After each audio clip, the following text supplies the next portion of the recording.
Okay. Now let's see. This row's the one I'm looking for.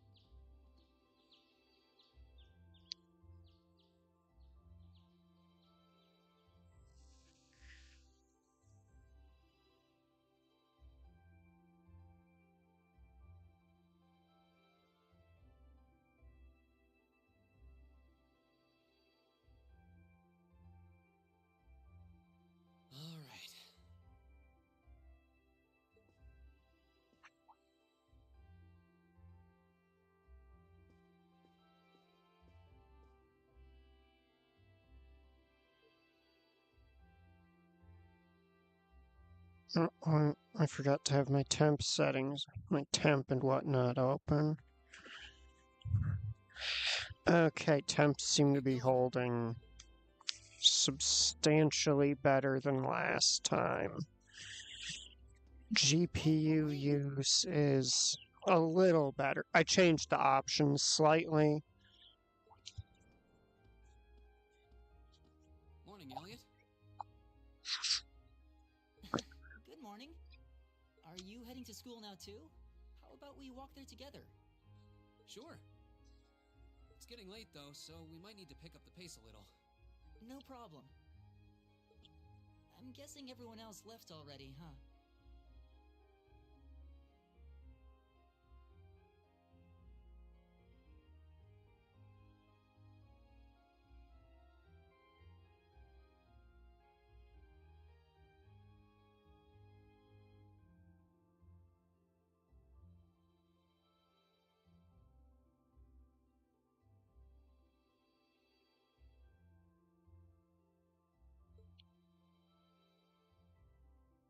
I think so. I'm not sensing anyone else on this floor, at least. Gaius in particular is probably long gone by now, being the early riser he is. Oh, okay then. He's not sensing anyone? What does that mean exactly?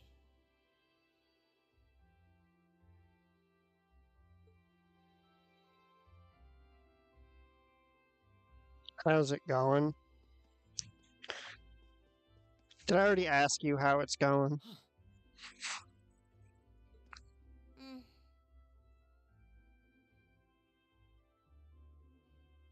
Good morning.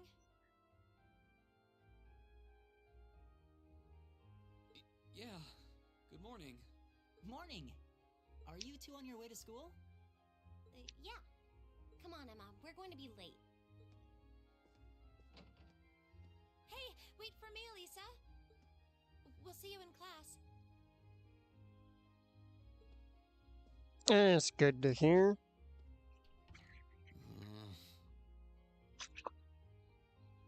I never would have guessed she'd hold a grudge this long. She knows it was just an accident, right? She has to. Can't believe she'd be so sensitive. No kidding. She's not even giving me a chance to apologize to her. Well, as long as you keep trying, I'm sure she'll understand. Eventually. Class 7's got enough tension as it is, what with our two, prideful warriors at each other's throats. So I think it would be a load off everyone's mind if you and Elisa could make up at least. I'll certainly do what I can, whatever that may be.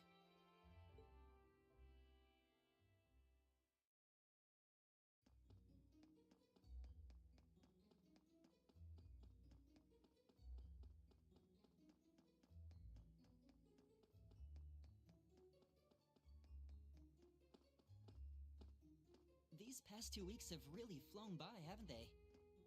It's funny, I went into this thinking combat practice would be the toughest part of the curriculum. Never would have guessed the academic side of things might give it a run for its money. Well, strong in body and mind is pretty firmly embedded into Imperial culture. I do get what you mean, though. I figured I'd be able to coast through the year, but I've had to very quickly reevaluate that. You too, huh? I wish I were as smart as Machias or Emma. They don't seem to be having any problems at all. But then, Emma got the top score on the entrance exam, and I'll bet you anything Machias wasn't far behind. I'm sure. Eustace and Elisa are apparently doing really well too, as are Laura and Gaius. So you're saying Really? basically Guess I'm just gonna have to suck it up just then. the two of you and Fee are dead Though I really weights. do hope they don't mind. Huh? I'm not sure I follow. Oh, sorry. You got me thinking about Eustace and Laura. I've been talking to them the same way I talk to everybody else, but they're both nobles, right? And Eustace's family rules over the whole eastern side of the Empire, so it kind of feels like I should address them more formally. Well, they both said it was okay, so I wouldn't worry about it too much. Though you probably shouldn't go picking fights with Eustace every chance you get, like a certain someone else. Oh, I don't plan on it. I'd hoped they'd get along a bit better over time, but if anything, things seem to be spiraling downhill fast on that end. When the two of them are in the same room, there's just this constant tension in the air. It's not all Machias either. Eustace seems to enjoy provoking him at every opportunity. I can't even imagine what it would take to make them see eye to eye at this point. Yeah, I wish there was something we could do to help them get along.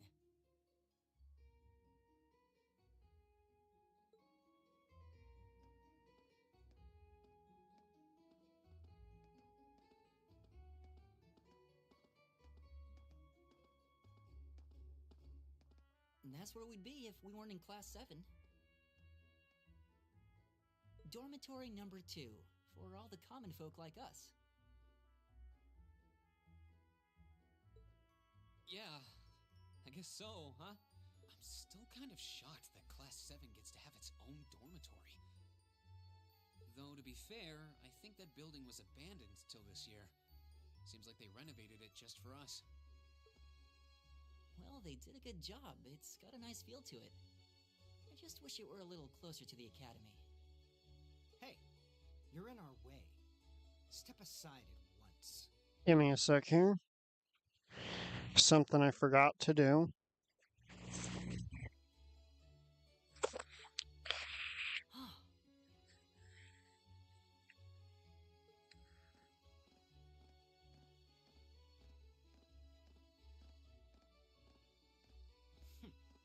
Class 7, I see.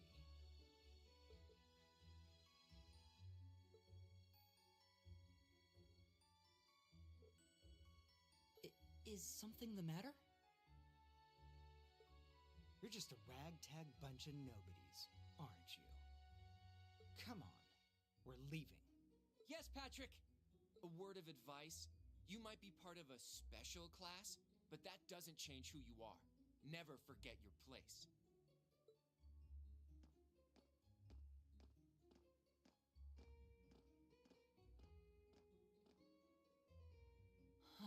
So they're from one of the upper classes. This is why I hate talking to them. Unfortunately, that attitude is all too common among the nobles. Thank goodness Laura and Eustace aren't like that. Patrick. Yeah, that would be pretty bad. That's the infamous dormitory number 1, where all the nobility lives. It's supposed to be super fancy inside, with maids and butlers and everything. Wow, really?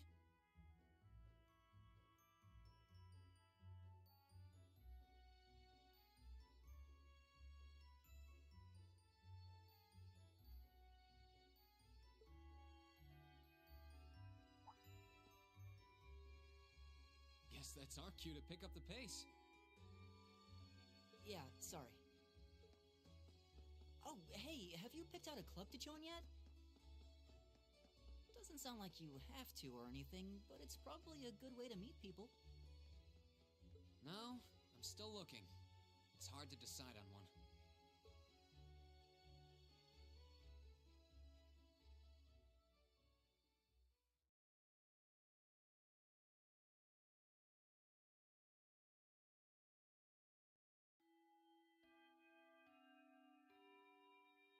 Stand, bow.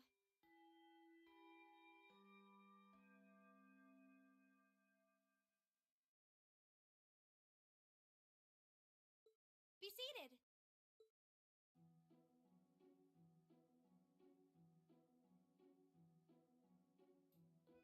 As I'm sure you're all well aware, the Erebonian Empire was driven to the brink of collapse roughly 250 years ago.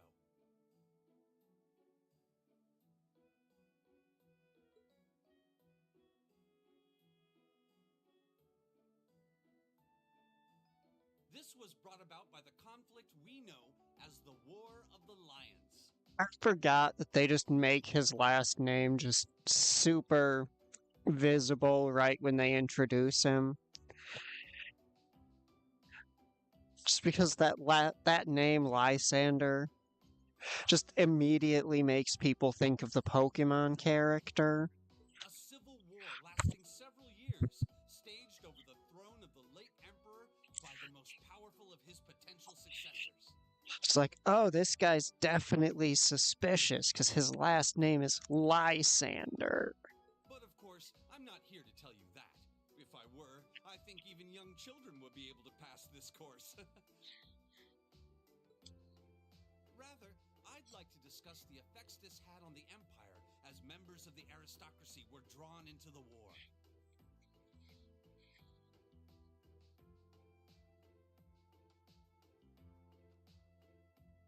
Many hired mercenaries turned to looting and pillaging, and a similar trend could even be seen among some of the knights.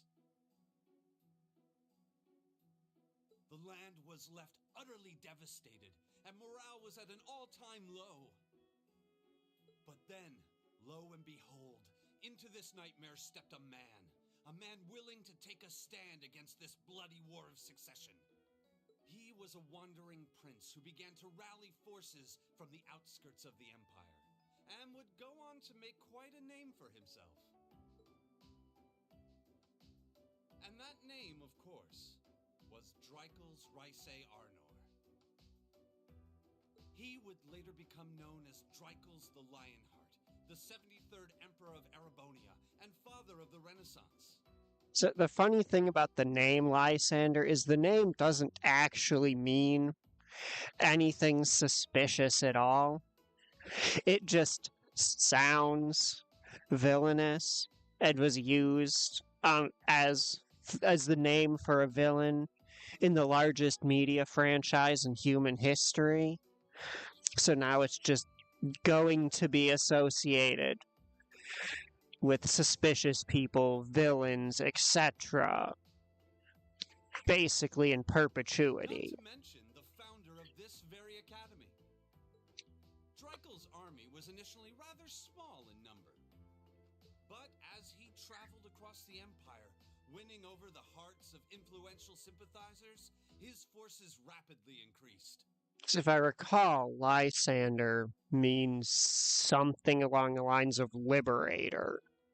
Now, the place where Emperor Dreikel's first began gathering his army was... Green Schwarzer. Would you care to tell the class?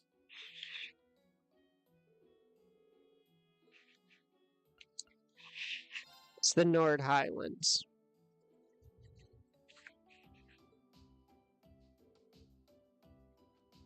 The Nord Highlands is where Dreikel's the Lionheart began to build his force.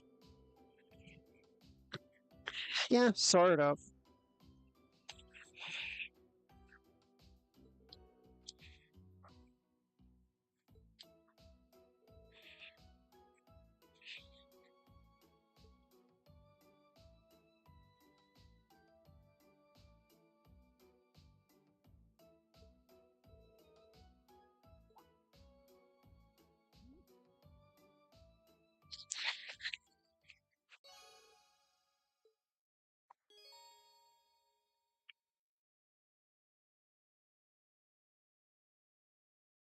So we are going for rank A0 here.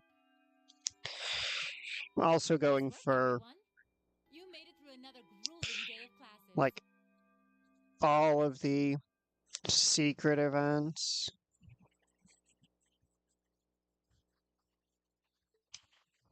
In case you've been living under a rock, And bond please don't forget events that and tomorrow is character your first free entries. day. Basically anything that I think might unlock new dialogue in Trails of Cold Steel 2. It's not technically a day off, but there are no classes, so it's up to you what to do with your time. Why, you could go shopping in the capital if you wanted to. Or just do what I do and sleep all day. Sleep is so wonderful. Will the Academy's facilities still be open for our use? Yes, I'd like to be able to use the free study area in the library myself. Of course! This school shuts down for no one, so feel free to patronize any and all facilities as you like.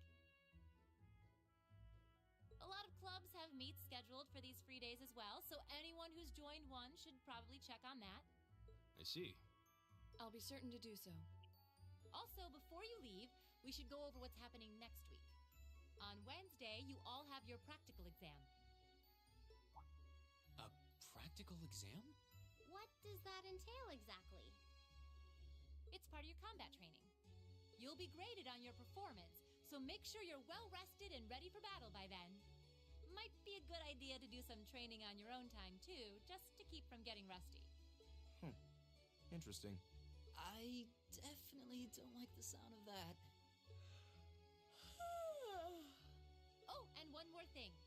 After the practical exam is over, I've got another important announcement about a major part of Class 7's curriculum that I haven't mentioned at all yet. What? Here it comes. So, whatever you choose to do on your free day, make it count for something.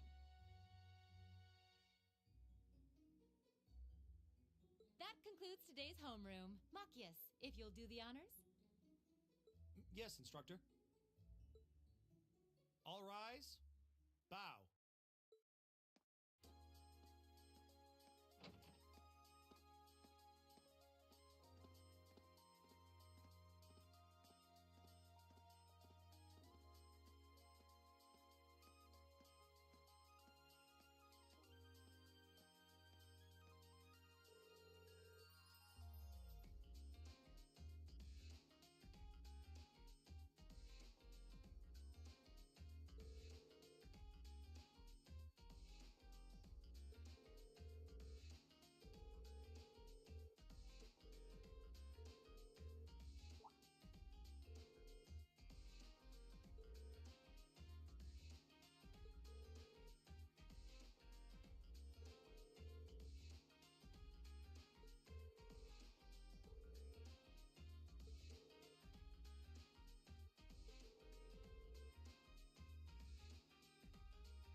And thus begins Reen Schwarzer's habit of doing literally anything for literally anyone except himself.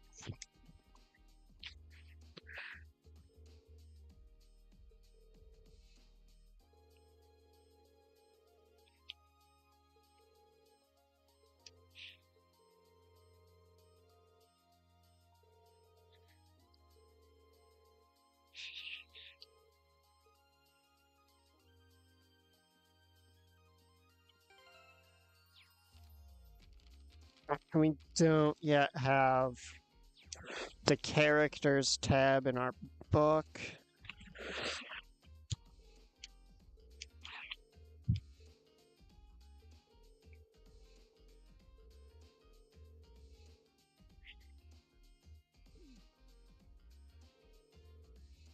So anything we see today by talking to characters is just foreshadowing for the things we'll learn about them after we can get their character entries.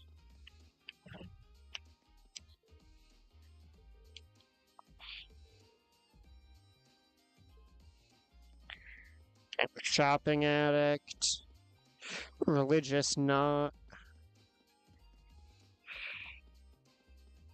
Should I just do that? Should I just go through the entire town and just rank, just blankly state what each character is? Fucking orchestra leader, noble girl with a crush on a commoner, guy who really likes music and is insecure because he doesn't think he's very manly.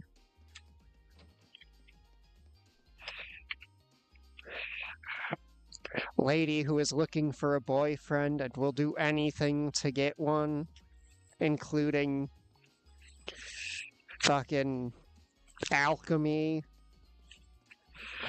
Cooking club leader who values people making weird shit over making shit that tastes good. General arts style instructor who definitely doesn't have any interest in Professor Makarov. Get out of the way, shopaholic. Go to Shopaholic Shenanimous, why don't you?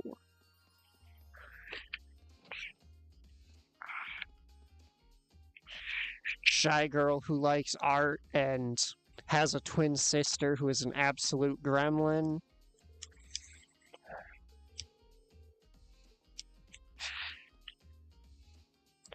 Guy from the Highlands who is very religious.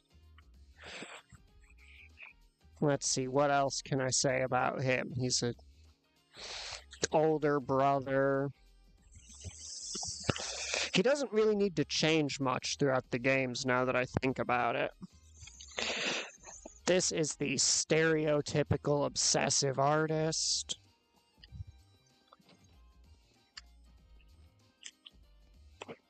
This is a locked computer room.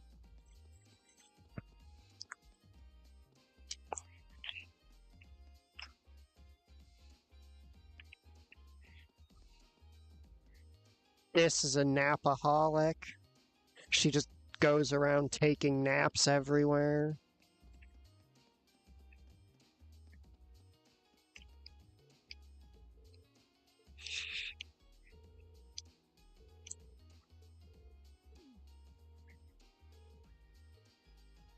That she refuses to put any more effort into anything than the bare minimum required.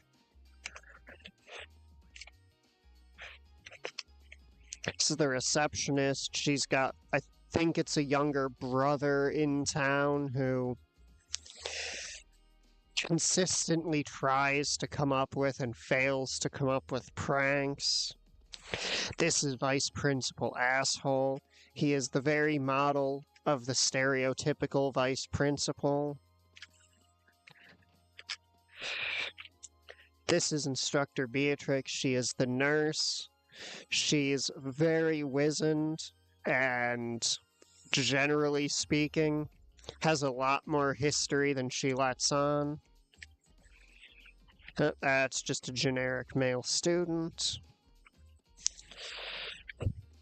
This is the teacher room.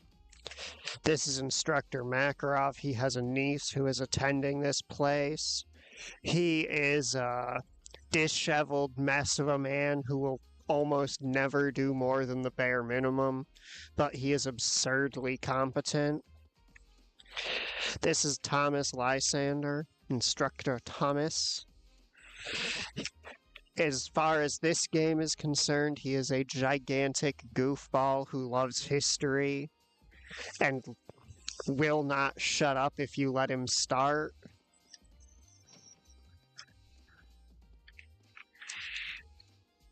We don't get to visit Principal Van Dyke.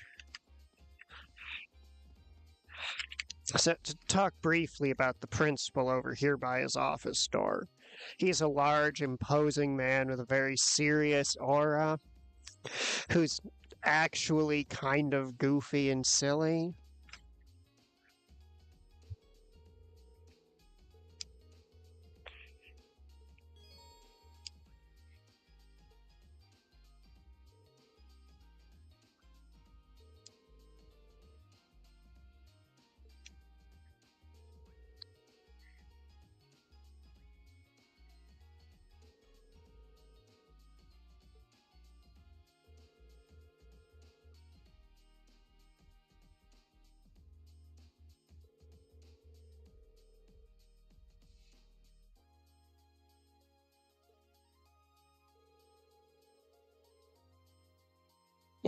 It's a very fun trope.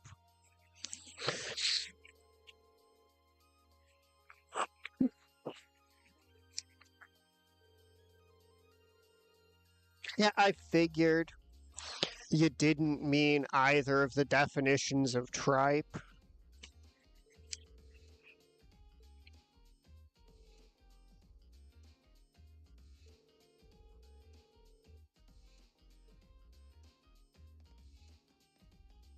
This is Vivi. She's named after my favorite video game character of all time. She is a being. She is an agent of chaos.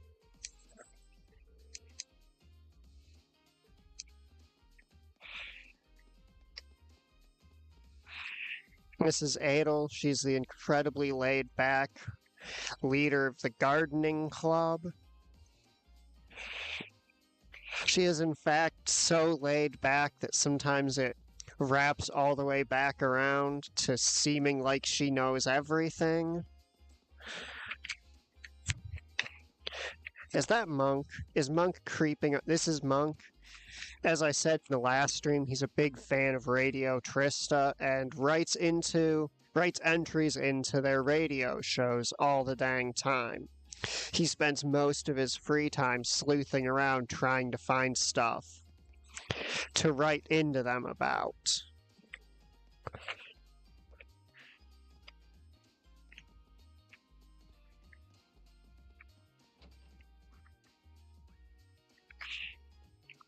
This is Monica. At present, she's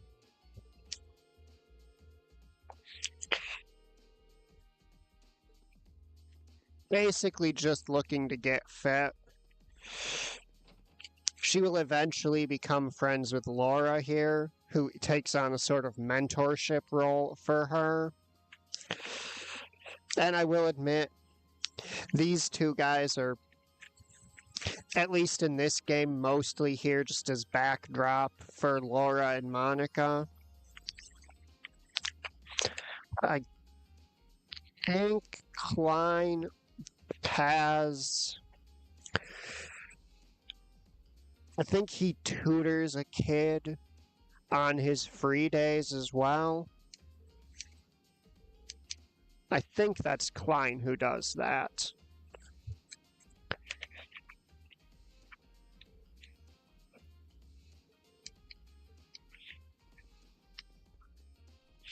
And this is the fencing club.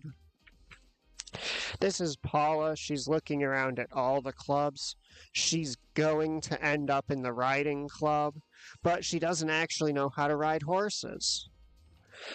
This is Alan. He's the commoner that noble girl Bridget has a crush on. This is Fredo. She is scary. Do not fuck with her. This is Loggins. He is second. He's the second highest ranked member in the fencing club. Second to her, but she's scary, so we don't talk about her. He has a bit of a rough demeanor. This is Patrick Higharms. He's an asshole. Asshole.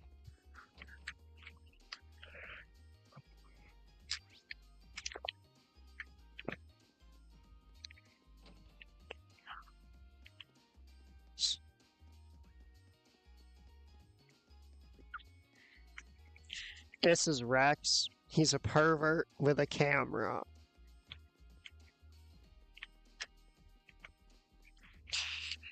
This is Lambert. He's the captain of the riding club, and he likes horses a little too much, if you ask me.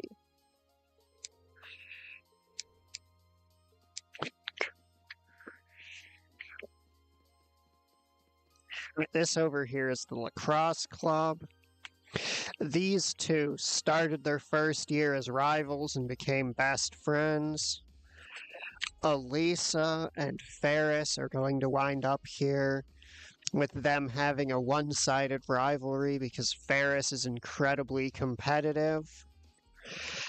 And this is Emma. She's going to wind up in the literature club and wind up stuck reading borderline smut with a ridiculous pervert girl, basically.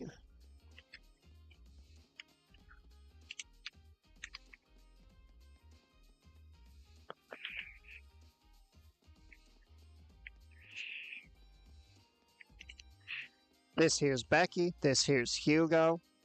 Becky is the daughter of a relatively small town merchant in the town of Keldick.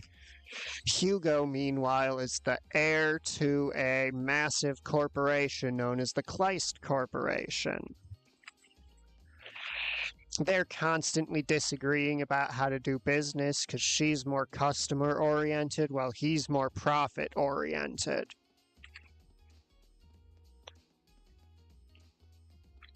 Yes, Dorothy is obsessed with BL. This is Machias. He's a bit of a prickly, arrogant jerk.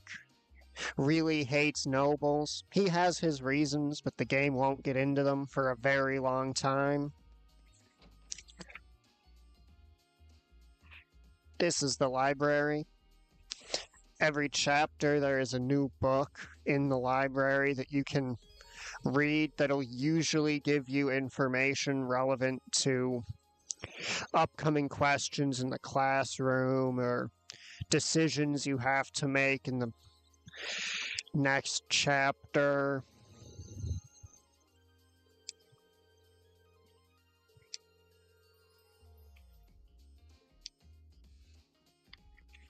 This is female student, sorry.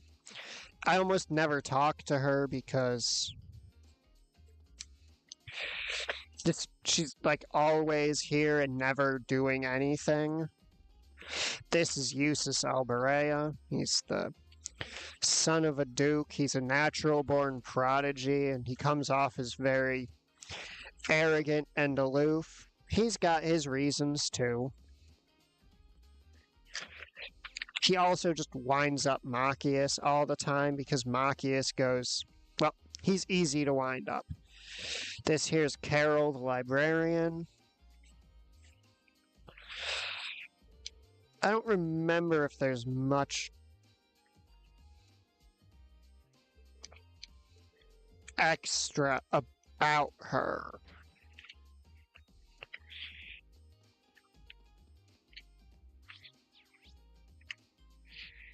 Let's see, now I've got the engineering building to check. See if the people there are there. That's a motorcycle. That's a locked door.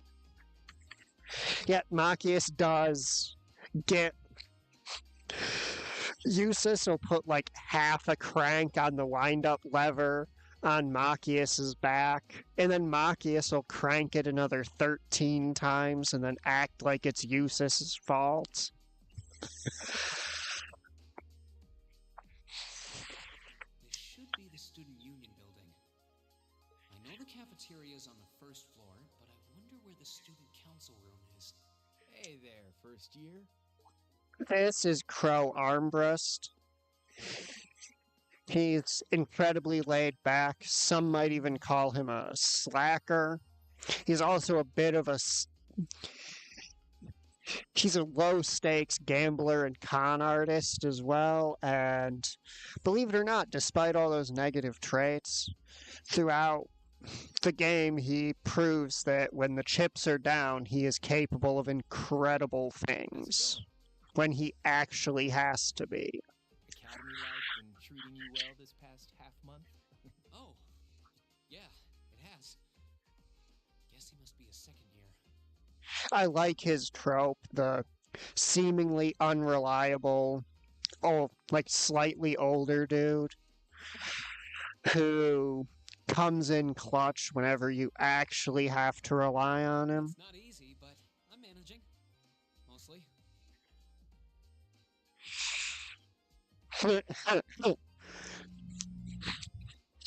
Just sent me a picture of some of our chickens facing away from the camera with "guess what" as the text. So I'm pretty sure is "guess what chicken bought." I just got It's only going to get harder from here on out. I just got chicken butted by my mom.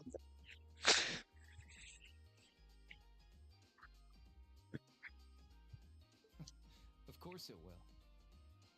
Your class is going to be more intense than the others, too. But you just hang in there, okay? Okay. Wait. You're a second-year student, aren't you?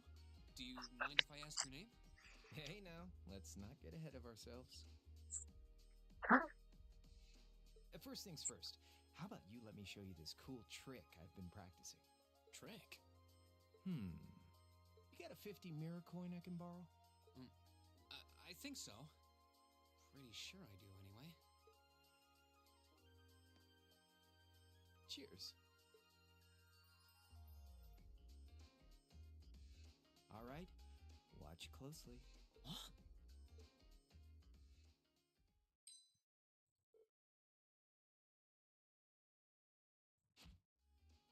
Now, which hand is the coin in? Left or right? It's in your... It does not matter. Guess you win. I'm usually pretty good at following moving objects, too. Though, wait. You said this was a trick, which means... You catch on quick. Huh? Keep up the good work, man. You're gonna need to be pretty tough to get through a year with Sarah as your instructor. Oh, and the student council room is on the second floor, furthest room back. See what I mean? How did he know that's where we were going? Why did he know we needed directions? See you around. Have a good weekend. He just shows up, helps, and then disappears. Yeah, sure, maybe he scammed Reen out of 50 cents. Wait, my 50 mirror. You got me. Andy seemed to know I was heading to the student council room too. Somehow. Nice good. I haven't met many of the second years yet. I wonder if they're all like that. Oh well. At least now I know where I'm going.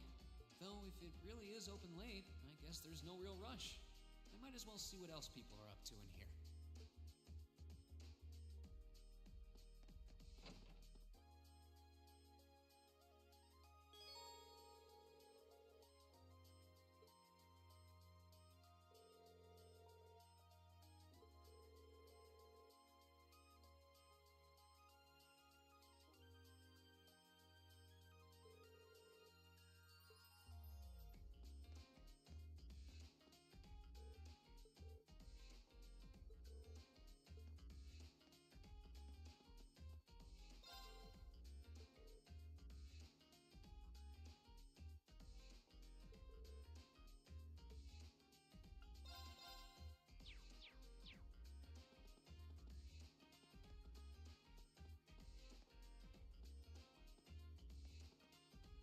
Nobody unique to talk about there.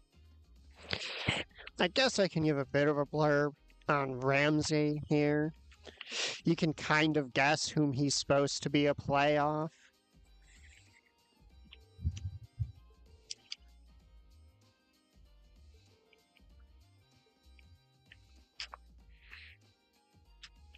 really skilled cook, tends to come off as unpersonable, isn't actually as big and mean and scary as he tends to try to project. Fidelio. Okay. Fidelio.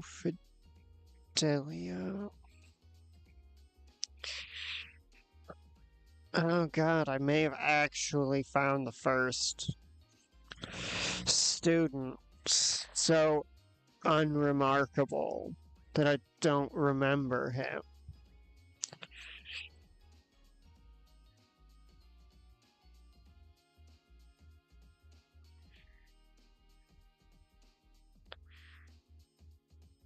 I know he's a noble.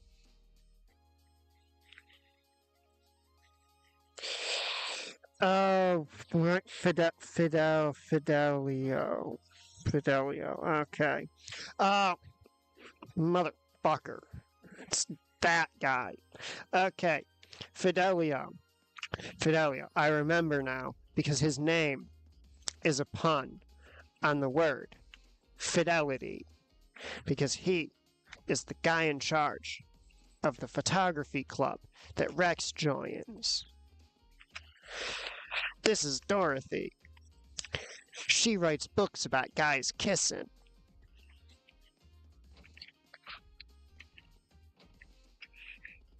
This is Stefan. He runs one of 2 chess clubs at this academy because for some reason the nobles and the non-nobles need separate chess clubs. And if he doesn't manage to start winning matches against the noble chess club this year, his chess club is going to be disbanded. This room will contain Beryl. She is the sole member of, like, the occult research club. This is the photography club's room. This is usually where you will find Fidelio.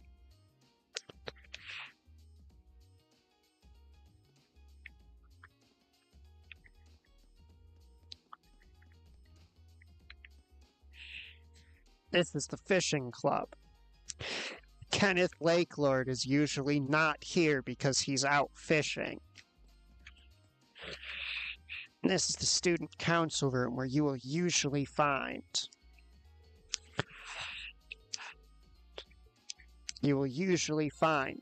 the final boss of all busybodies. Come in. It's open. I recognize that voice. Pardon the interruption. This is Toa Herschel. She is the final boss of busybodies everywhere. That girl. It's been about 2 weeks, hasn't it? Welcome to the student council room, Reen Schwarzer. Instructor Sarah sent you, right? Yes. So, you're a member of the student council then? I wonder if she got moved up a few years. She looks even younger than Fee. Is something wrong? That workaholic prime. Oh, I'm sorry. I was just wondering, are you a second-year student? I am, but there's no need for formalities with me. There's no junior or senior in my book. The name's Toa Herschel. I'm the student council president.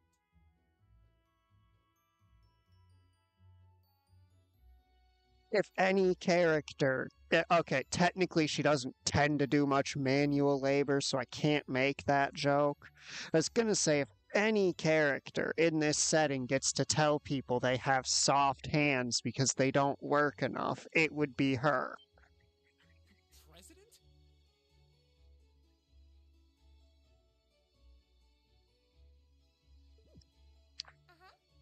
Does that surprise you? I'm sure I'll have plenty of opportunities to interact with you and the other first years during your time here. So if there's anything you need help with, you just come and let me know, okay? I'll do everything in my power to make it better. Thank you. That's very kind. She's seriously the student council president? That's hard to believe.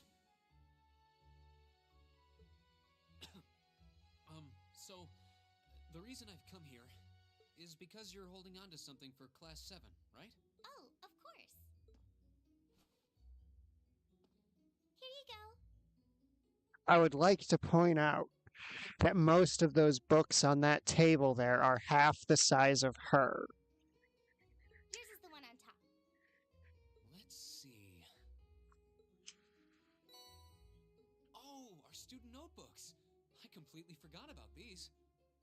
I'm really sorry it's taken so long. Class 7's curriculum is pretty different from any of the other classes. And you're even using a different kind of battle orbment, so yours had to be compiled separately. Meaning these notebooks have information in them about... The Arcus, yes. All the student notebooks double as instruction manuals for their accompanying battle orbments. And the other first years are all using the same type as last year, so we could just reuse last year's template. But the Arcus type you're using works quite differently, so we had to write a whole new set of directions from scratch. No, she said we. That makes sense. But wait, who's we? Pretty much just me. Instructor Sarah asked me to do it on her behalf. Which means it's my fault this has taken so long. I'm really sorry. Oh, no. If anything, it sounds like we owe you a huge debt of gratitude for putting so much time and effort into it. What you have here is you have two workaholics in the same room. Is that really part of the student council's job, though? But their interactions get very funny later. Technically you're right, but she's always so busy. And I help out the other instructors a lot too, so I don't mind lending her a hand from time to time. What a nice person. Maybe a little too nice for her own good. I doubt she ever gets a moment's rest around here. Oh, poor, naive, idiot Reen Schwarzer. So, you just need me to give these to the other students in Class 7, right? Yes, please. I really appreciate what you've all agreed to do too. Huh? What do you mean? I heard all about it from Instructor Sarah. She said you've agreed to help out the student council with our work, right? It's such a nice gesture. You're really getting Class 7 off to a great start here at the Academy. Instructor Sarah. Sorry, I'm not sure what you're talking about. Didn't you tell her that you wanted to help ease our workload? Something about wanting to better yourselves? To prove you were worthy of being a part of this prestigious new class? She said you were all really eager to help out, so I should try to delegate some of my duties to you.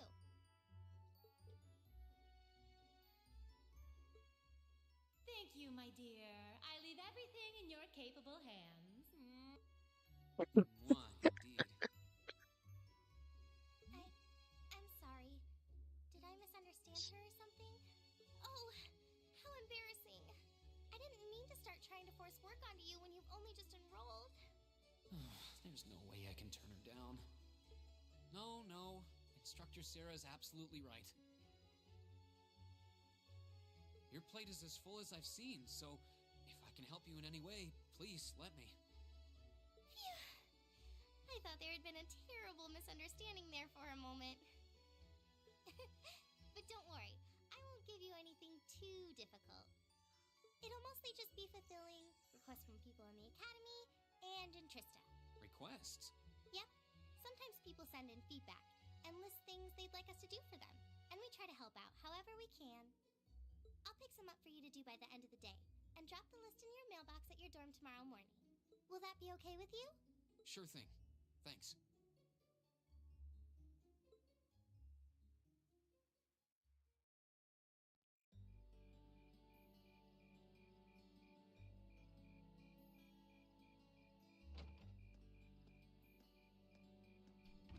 Dusk already? What a day. Can't believe she wound up treating me to dinner in the cafeteria. And she's still got more student council work to do yet. How is she so busy? Hello? This is Reen Schwarzer speaking. Guten Tag, my favorite little Wunderkind. I hear you president. Ooh la la. If this is how you treat your favorite little wunderkind, I dread to think how you treat people you don't like. Would you care to explain why you've been signing me up for things behind my back? I'll skip the details for now, but it's got something to do with the other part of your curriculum that I'll be announcing next week. I thought it'd be a good chance for one of you to do a little rehearsal before the main event. And since the student council truly is busy, I figured, why not kill two birds with one stone? A fine plan, if I do say so myself. I have a feeling half the reason they're as busy as they are is because of certain instructors. What? No.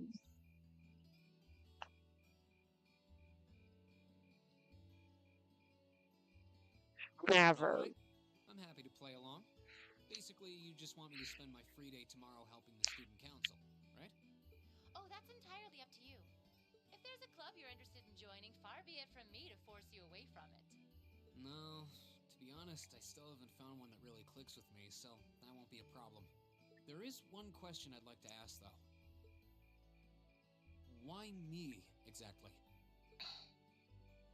This seems like the kind of task typically entrusted to the class president or vice president, so Emma or Machias.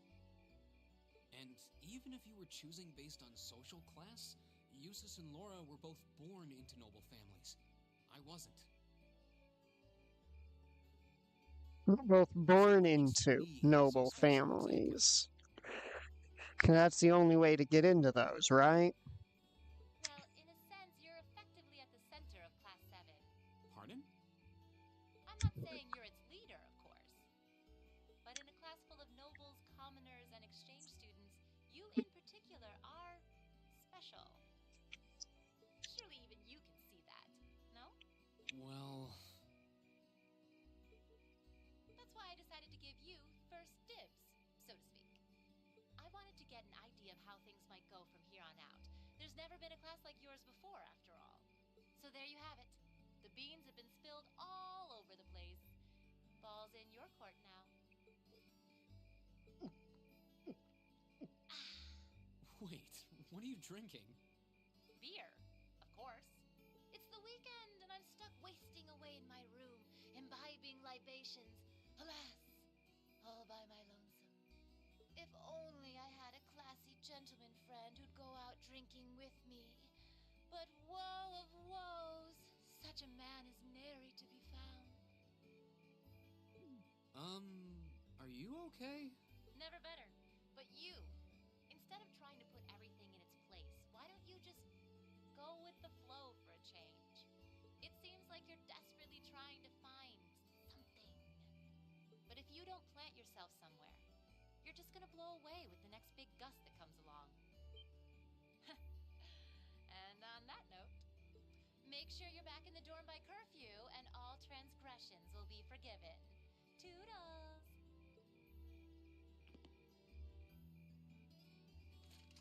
If I don't plant myself somewhere, huh? She may have a few screws loose, but she's got a point. Maybe I should just try going with the flow and see what comes of it.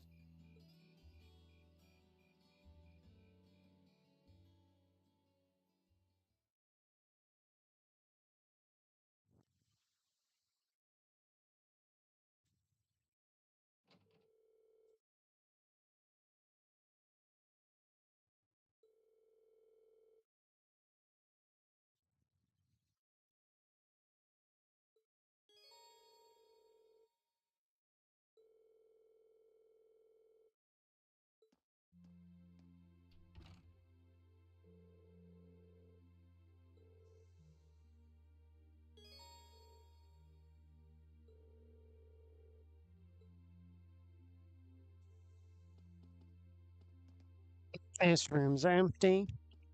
Surely it's just a coincidence.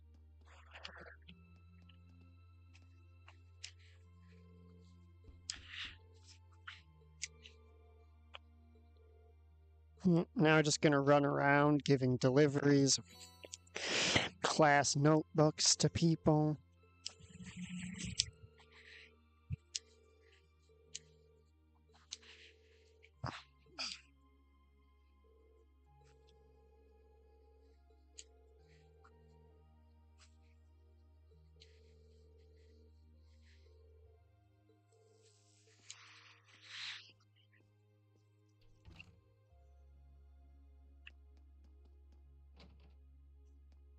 And this here's Gaius. Gaius's room.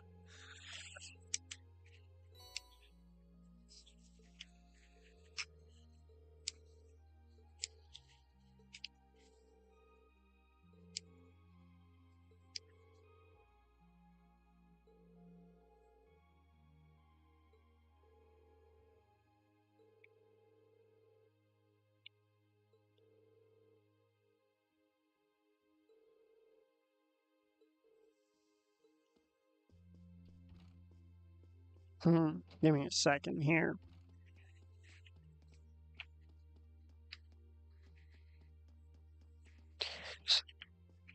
Yeah. Each of them laid out their own rugs that are basically the size of carpets.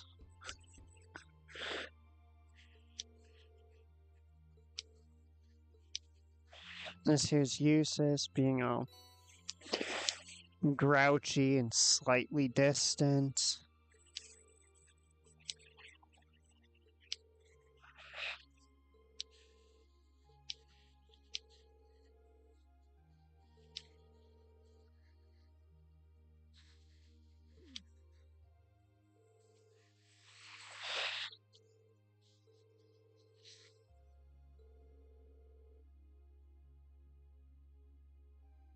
Well, see, he's not just a jerk.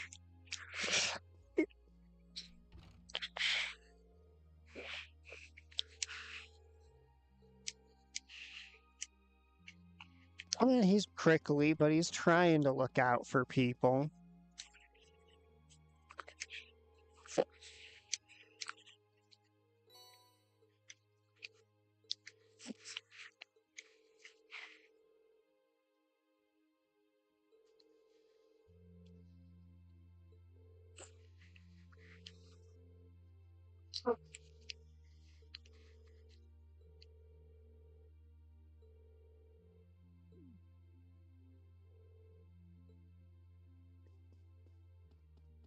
Like I said, he likes music a bit.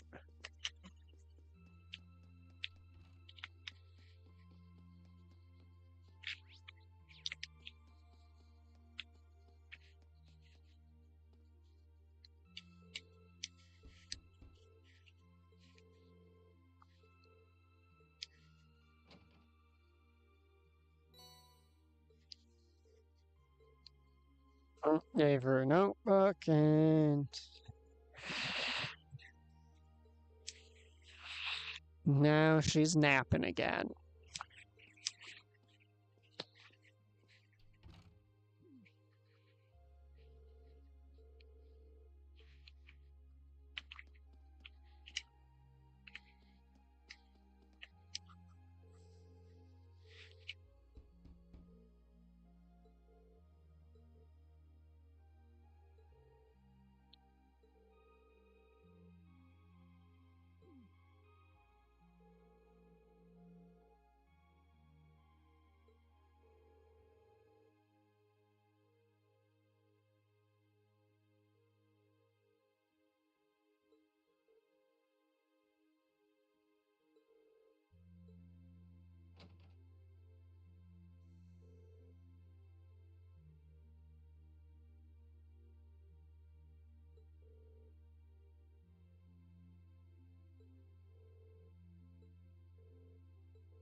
Oh my.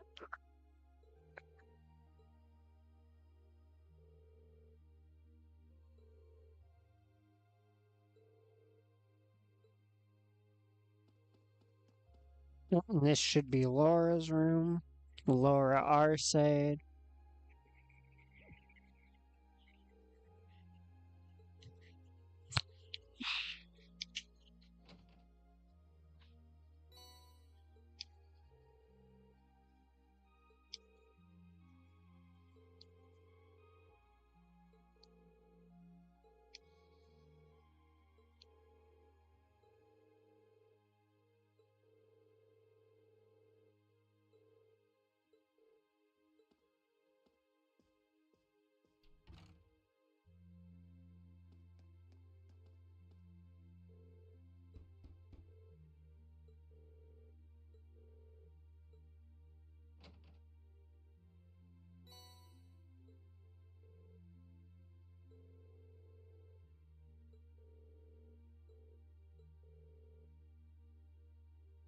Green's going to help student council. She's going to look at more clubs.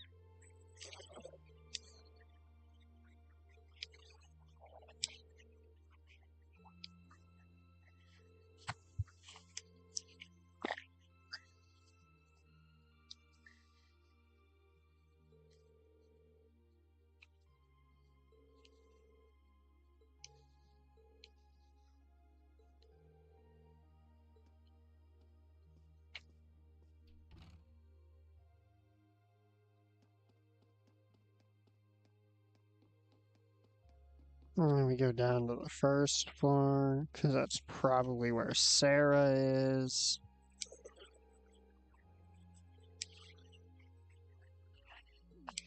And she just continues being an alcoholic.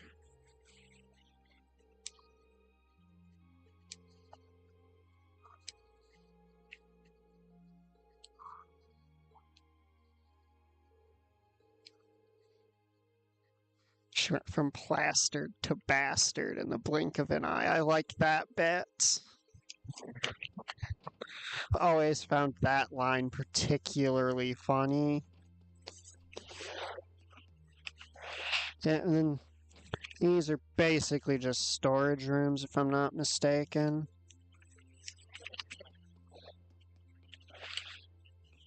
Oh, right. I think I remember what happens with that one. Yeah, it's just a vacant room. Definitely nothing happens with it. Ignore me. Now we advance to story.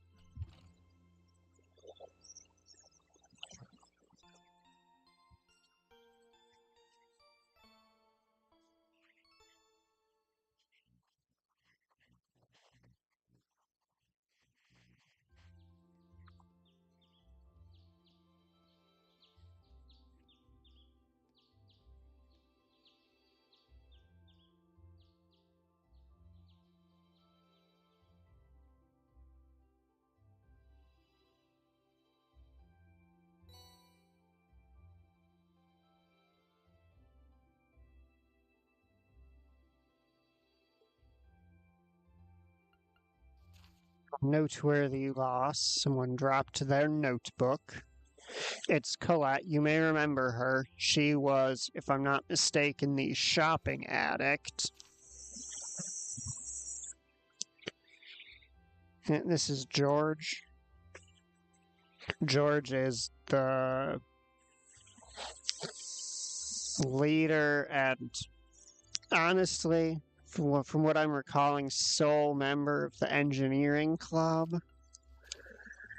And this is from Principal Van Dyke asking us to explore the abandoned schoolhouse, because there have been strange noises coming from it.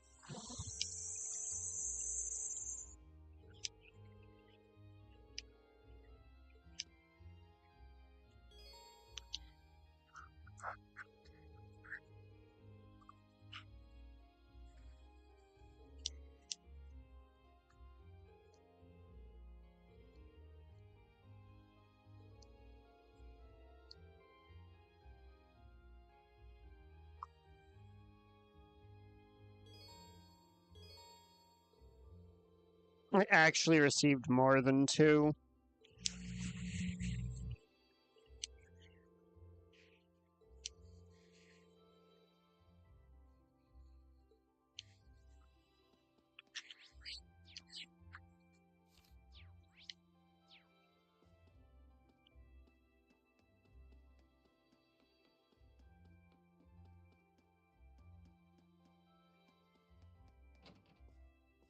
There he is.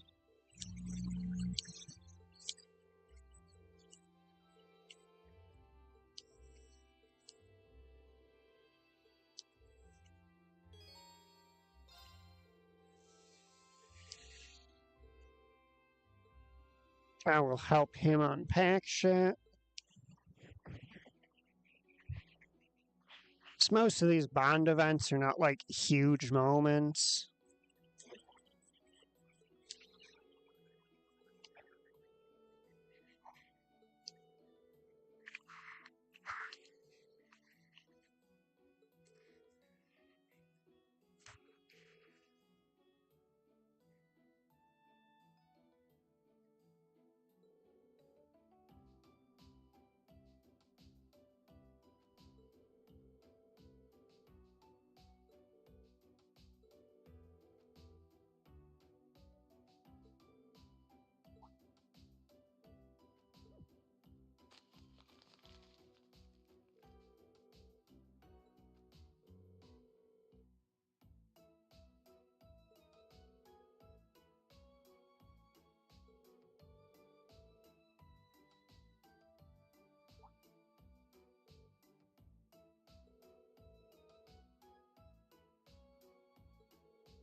I did carry over Link EXP just to make it easier to make every ending wind up available.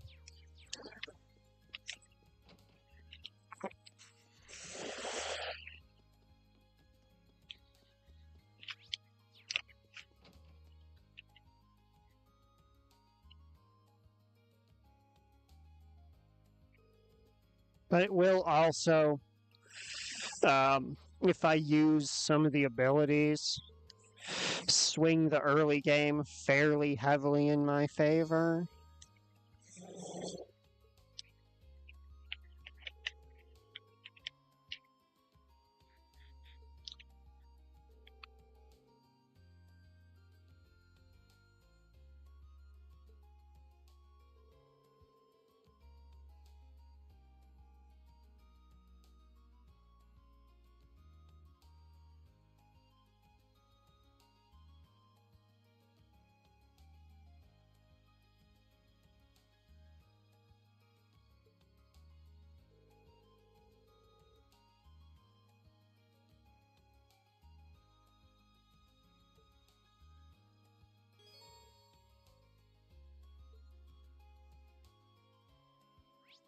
We can now use quick travel.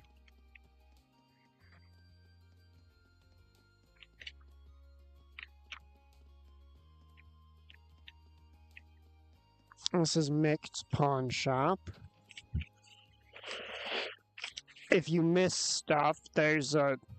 If you miss missable stuff, there's a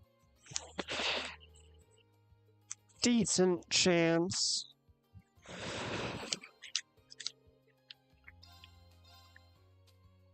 that he will have it in a tab that we're not at. Oh, and this right here isn't normally there.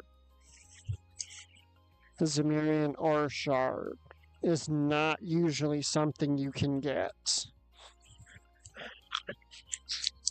That's New Game Plus only.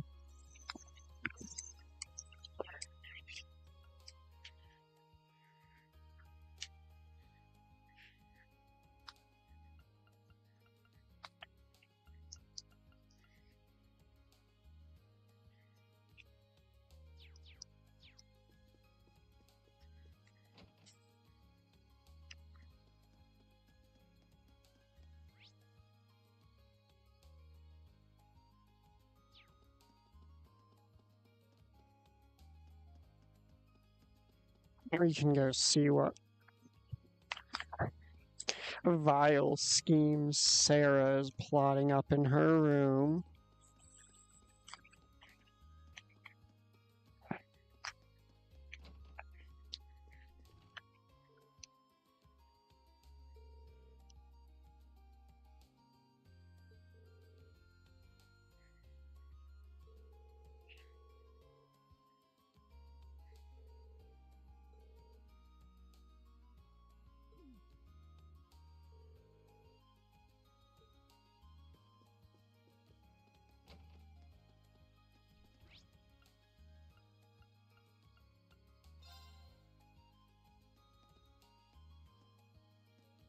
I always, when you spawn here, Reen's body is basically covering these planters, so I forget they're here every single time.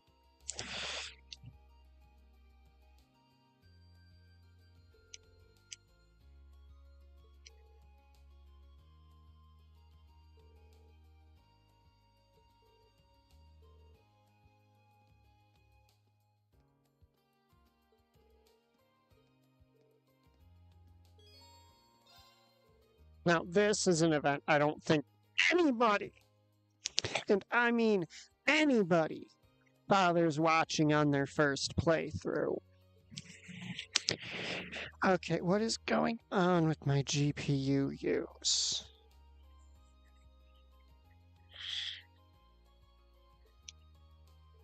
It just got really chaotic for a bit.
It's just about nobody wants to have a bond with Machias at the start of the game because he is consistently just obnoxious.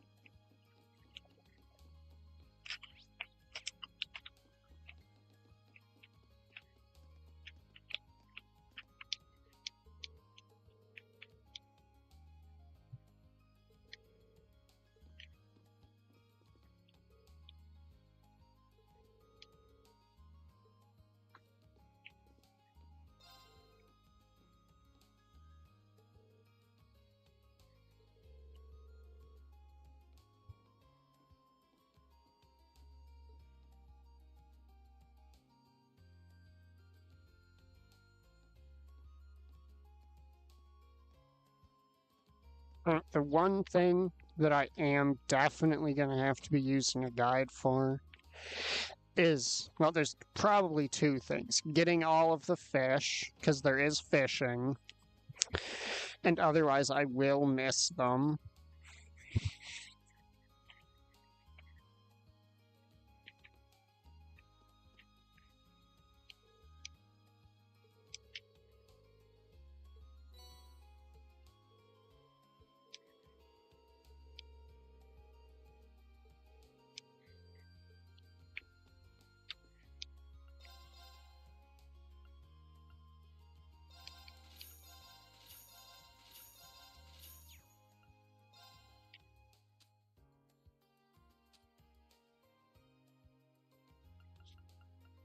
I did in my second playthrough of the game ever, I will admit that I did.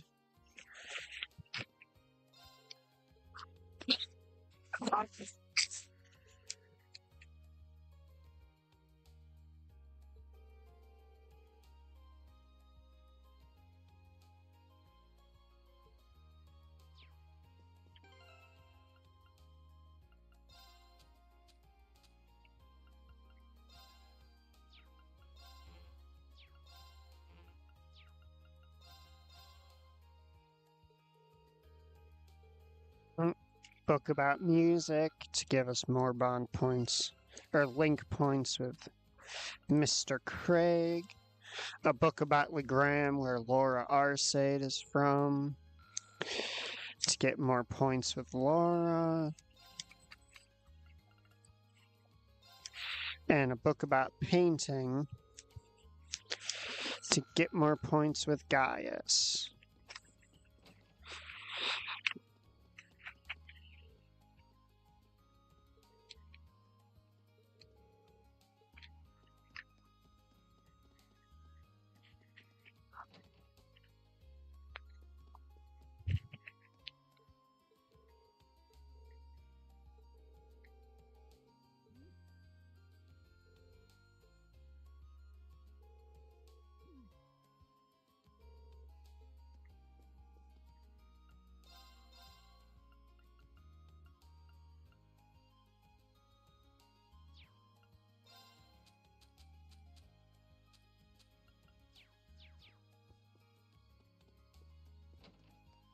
Let's see.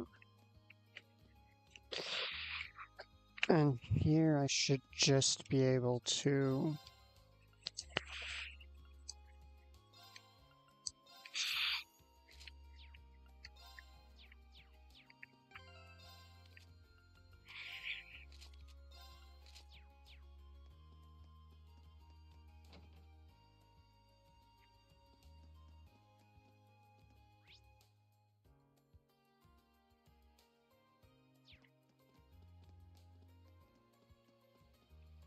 And this here is Kenneth Lakelord, leader of the fishing club.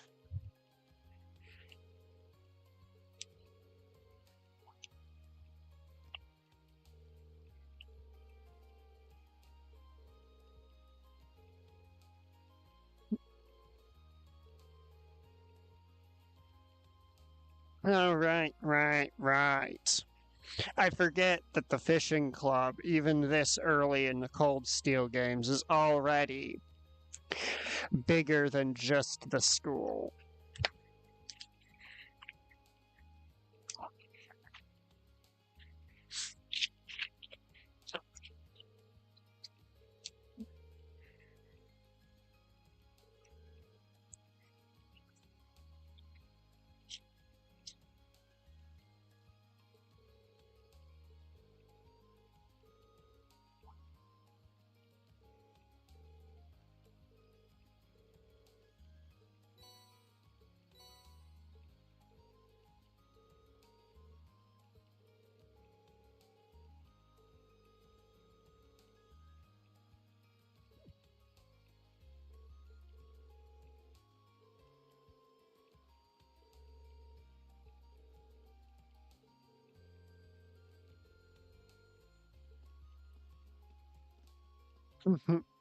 Kenneth.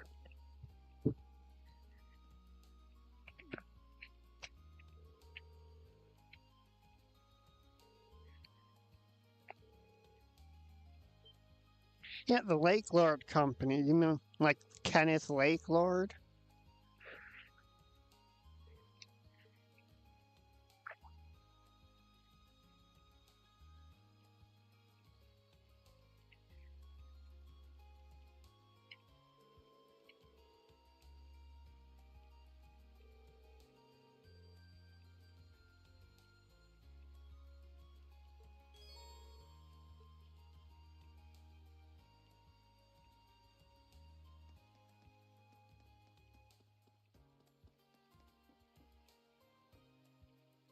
Now, you don't need to be shy about using up all your fishing attempts in the hub town areas, because every time you leave and come back for the next chapter, they will refresh because it's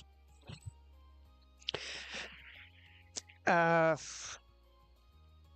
don't know if it's literally stored as an entirely different zone, but with regards to NPCs, events, and all of that, it might as well be.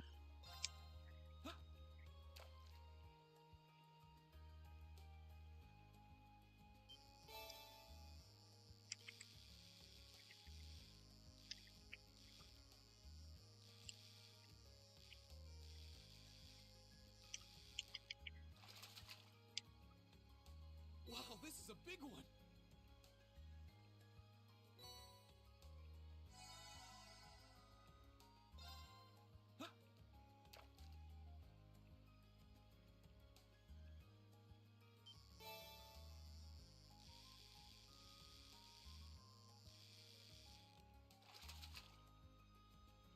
Wow, this is a big one.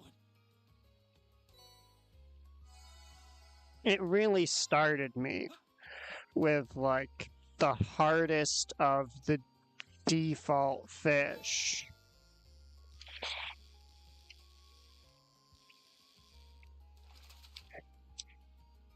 Wow, this is a big one.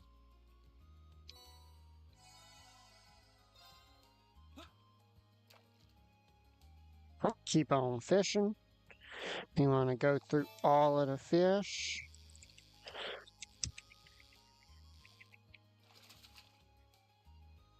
Caught one.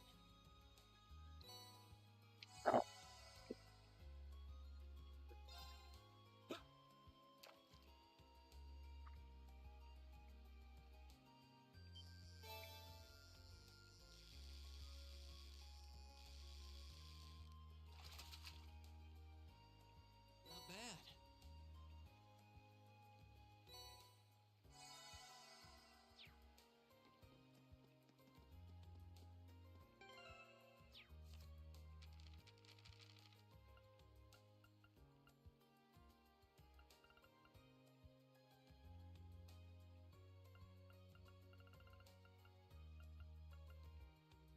Okay, I think because I'm in New Game Plus, it just has a bunch of stuff that might not be intended to spawn here yet in the spawn pools.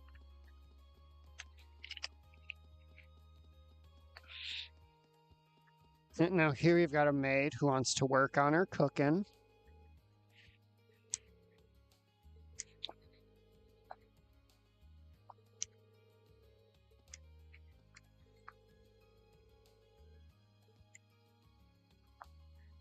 I'm not allowed to hand any of that stuff over yet. Not that I have it. I don't have the cooking system. Why would it start giving me quests for that? This is Celestin. He primarily serves Patrick.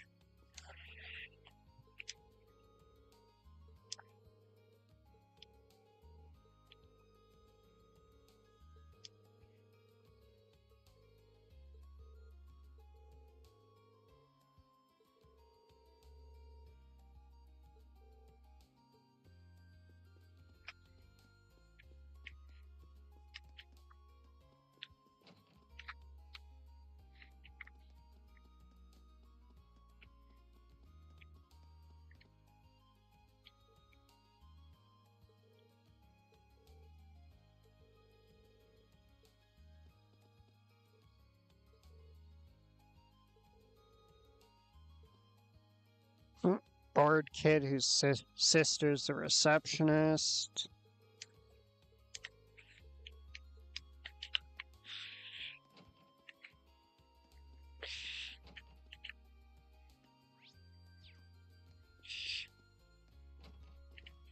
I don't know, it does not seem like Rosine has found this place yet.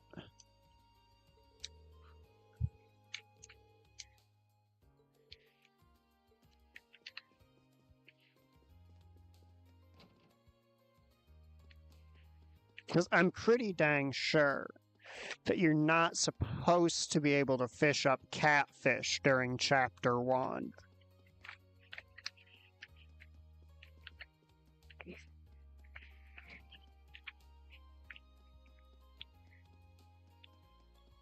Because how it's always seemed to work in the first playthrough is that new fish wouldn't appear in Trista until you had been to the other place they spawn in first.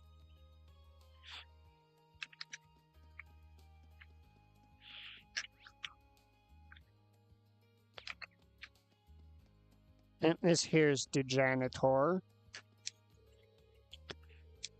He's a pretty upstanding, reliable fella.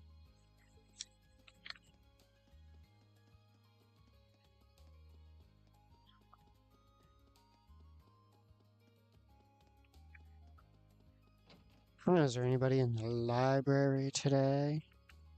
Did I read this? Nope, I did not. Now I have.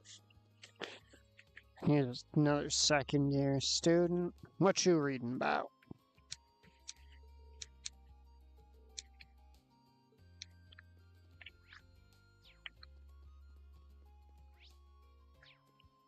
You'll often find, though not today apparently, you will often find Instructor Thomas in this building. Because there's a lot of lore books along this wall if you want to catch up on the lore, on lore terms and whatnot. That's what the second floor of the library is all about.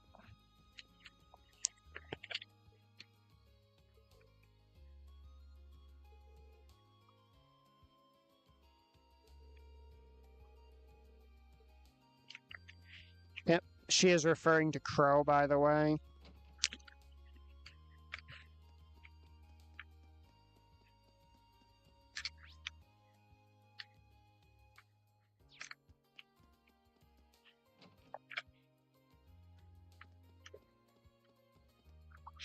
Alright, Colette, you have lost. I think it's her student journal is lost. She's confused as to whether we're part of the student council. We're not. We just basically do free freelance labor for them.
Aunt Colette basically tells us exactly where to look for it.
just looking for a permission slip to go work at the church, basically.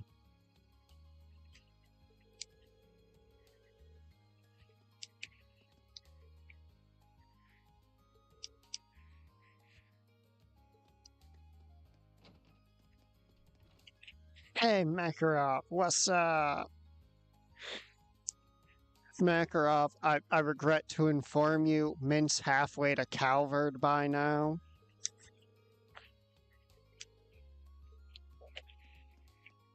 That girl could not find her way out of a paper bag. She couldn't navigate a maze that only goes forward.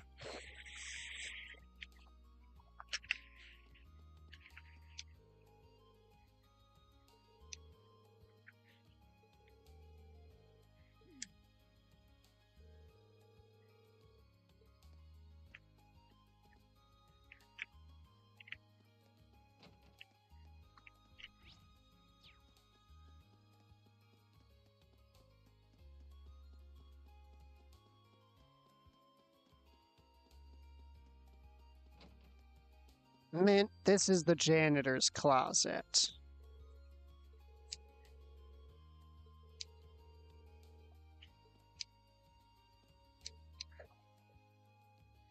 You couldn't find your way out of a paper bag if I drew you a map.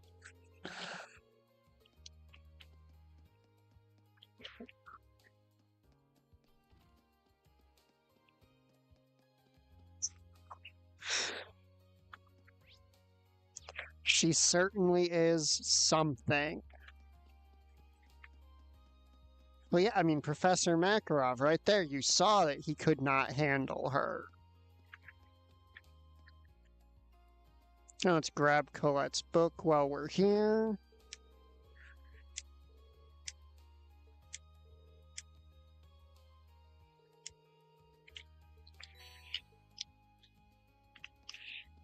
Now let's go check in on everybody else.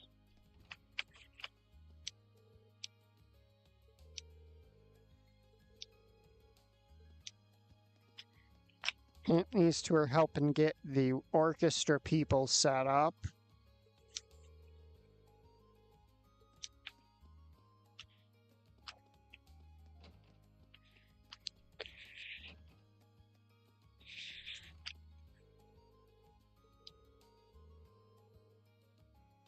She barged her way in here and ate all our food.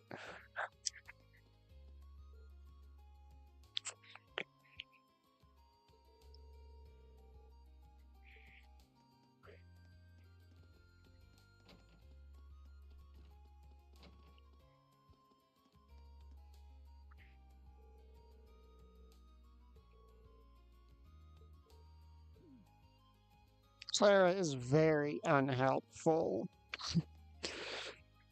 Linda's trying to help Gaius.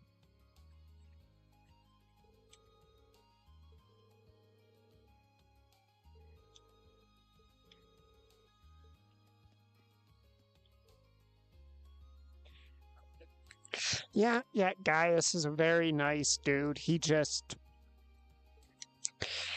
you know, looks kind of enormous and imposing.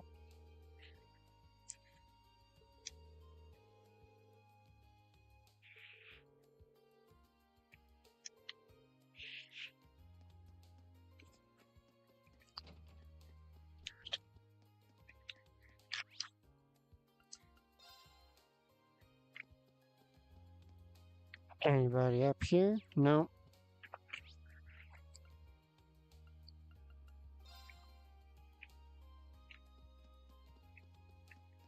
I'm gonna save talking to Van Dyke until the end. Is Fee perusing for napping spots? Yes, she is. What's up, Adel?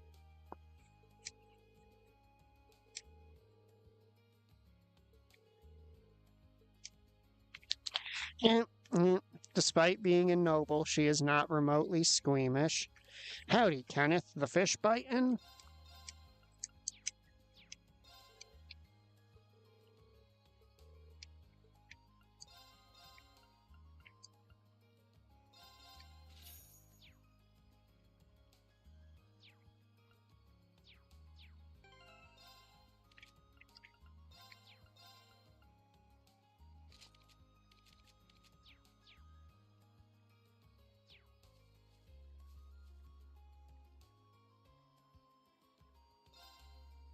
And let's see what the pond's got for us.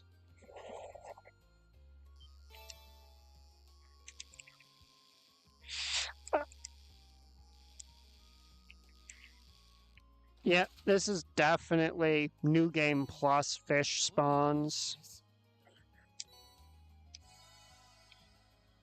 Because that is supposed to be an endgame style fish.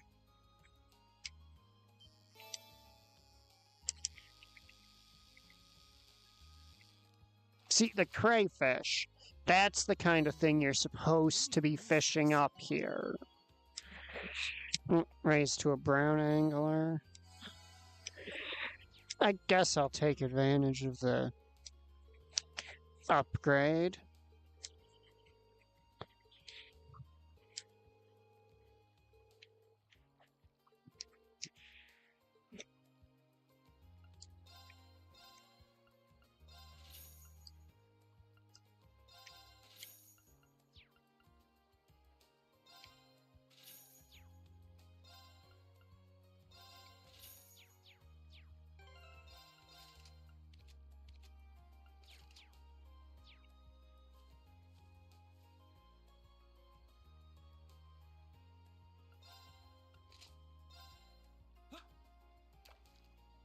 So I guess we're just gonna get a bunch of fish and stuff.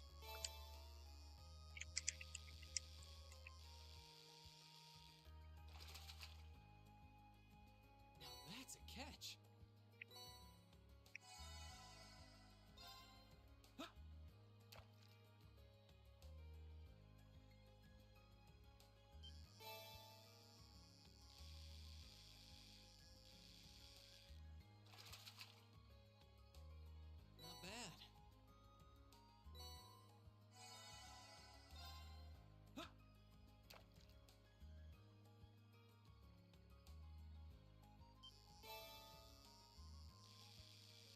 bad. It's another arowana. Now that's a catch.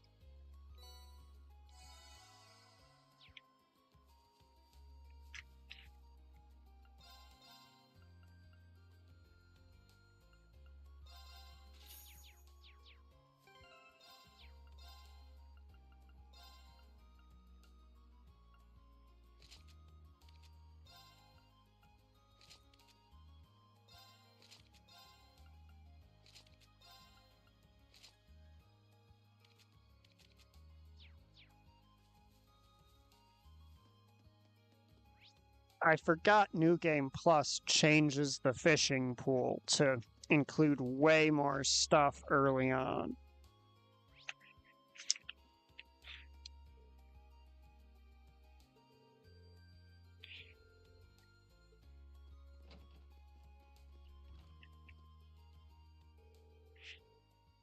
Here's Patrick the Dick.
I don't think Laura would mind anybody asking her for help.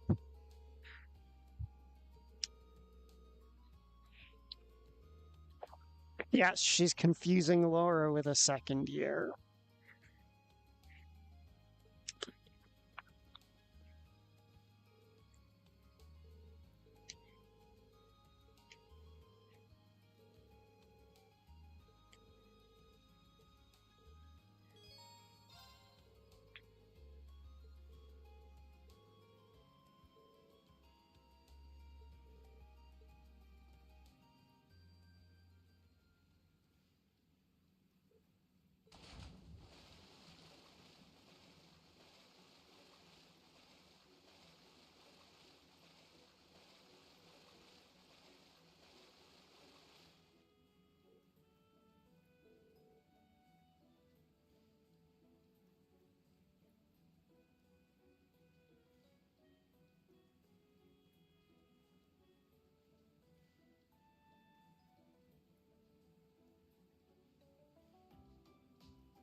To put it in perspective, that's only like 2 seconds less than the actual real world record for swimming the size of the pool in this game.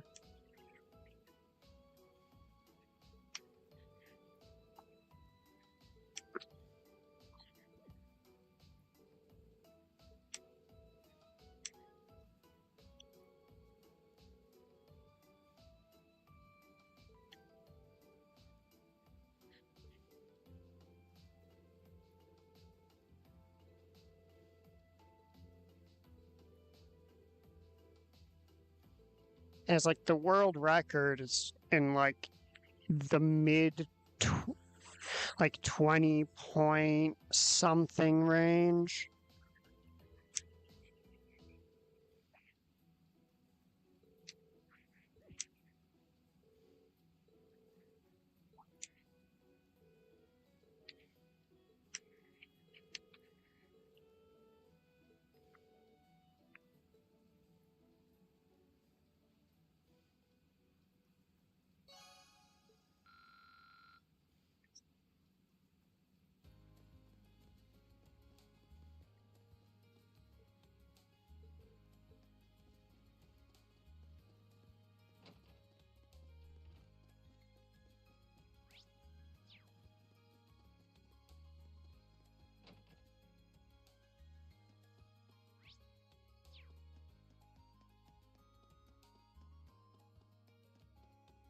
What's up, Usus?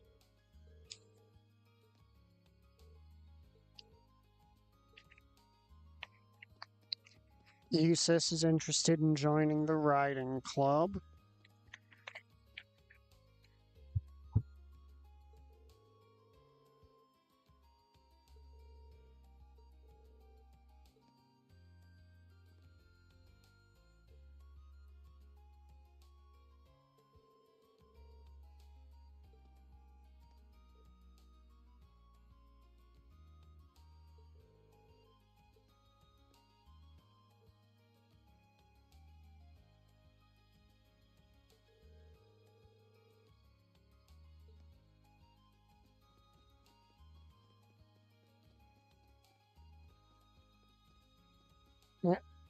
This is Vincent. He is Ferris's older brother.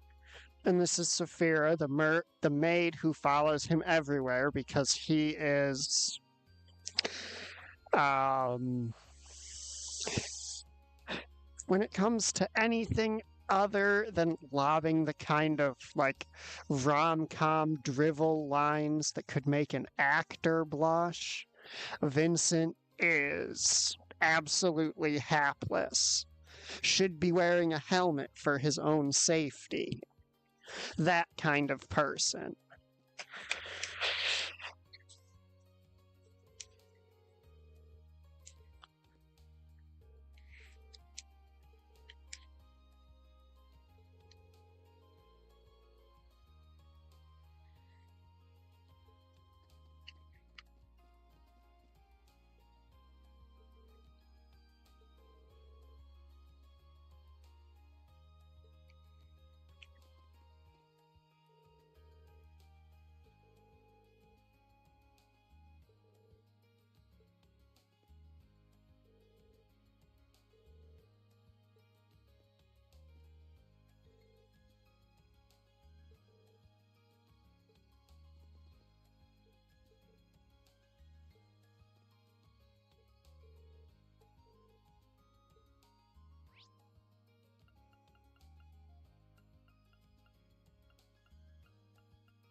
Now let's return Colette's notebook.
Yeah, that's because they're very important people.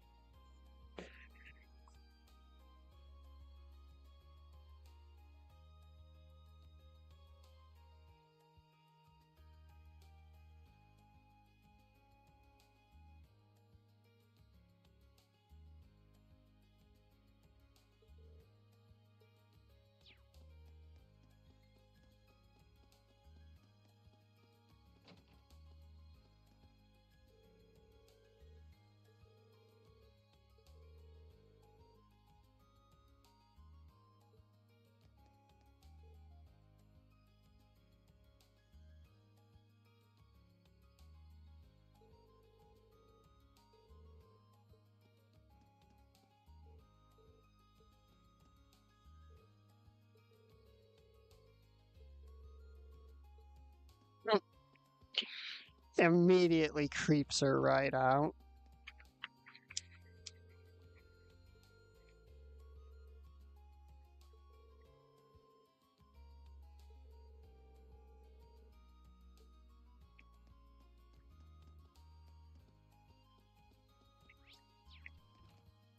Still not in there. Here's Fidello and Rex.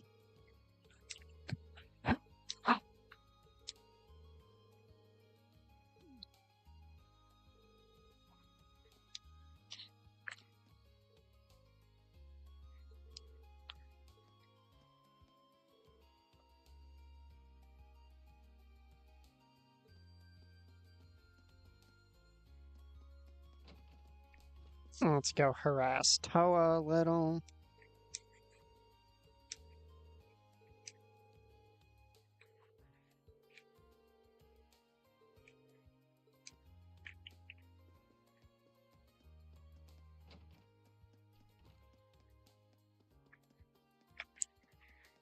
And up here's the snob room for snobs to snob all over their snobbiness. Like the snobs they are.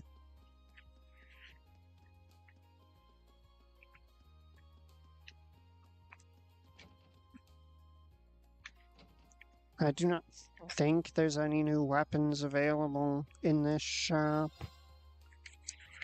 I am correct. Alright.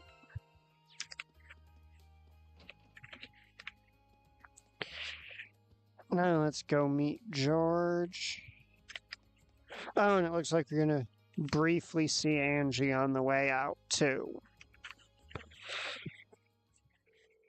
At least I'm assuming that's why the bike is missing.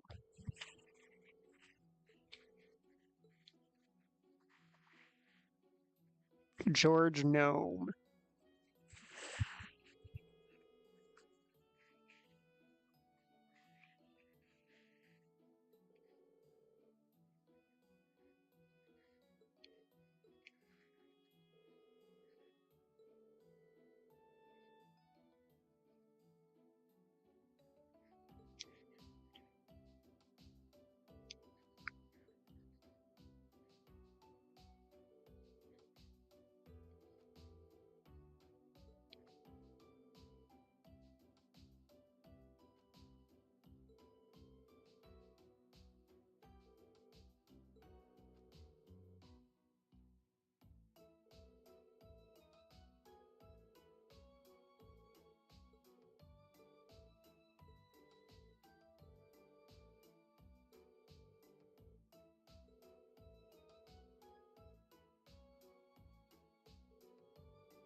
Alright.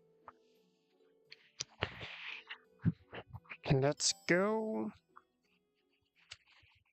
drop off a bunch of shit.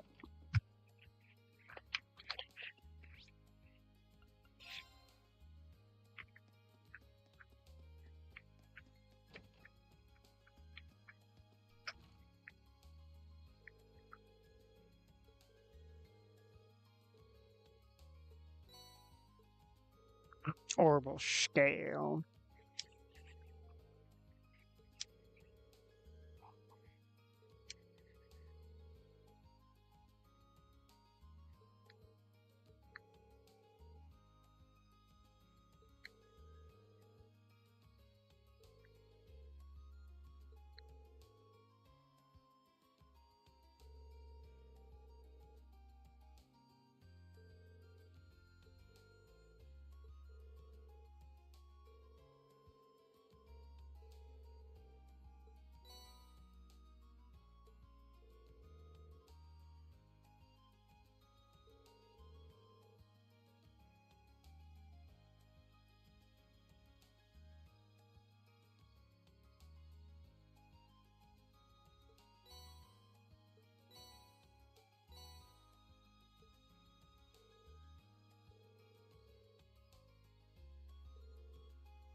Did I harass Nicholas?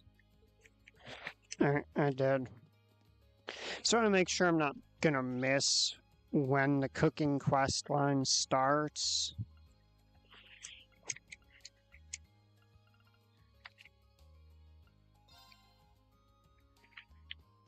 So I say that like there's only one, there's not.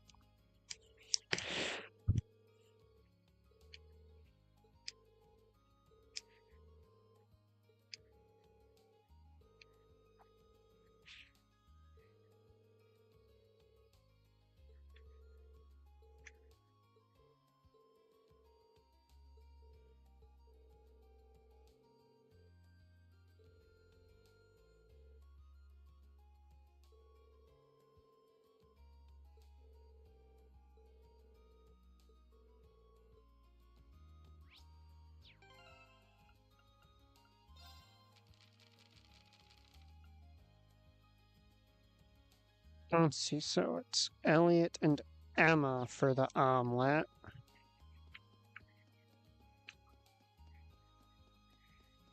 Now let's hit up Mick's pawn shop. Get our pack of cards from him.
Alright, now we're ready for when we go into the dungeon. Well, not fully, but I gotta finish this quest before I can unlock the thing that I still need to do.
Here you go, Schwarzer Free Radio.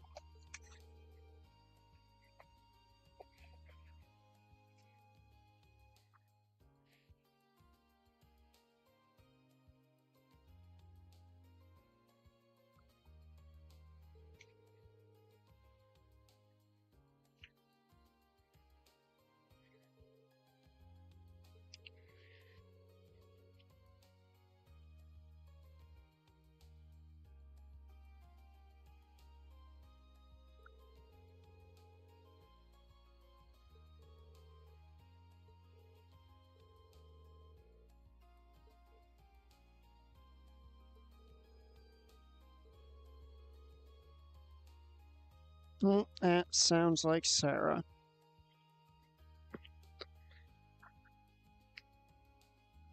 Mhm.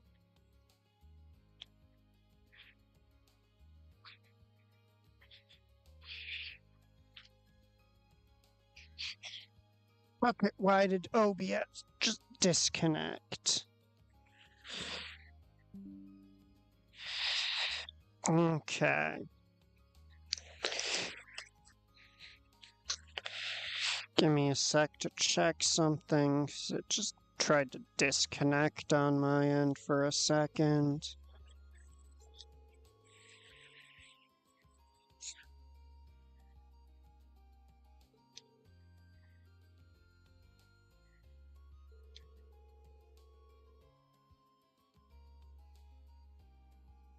Alright, seems to be working fine still.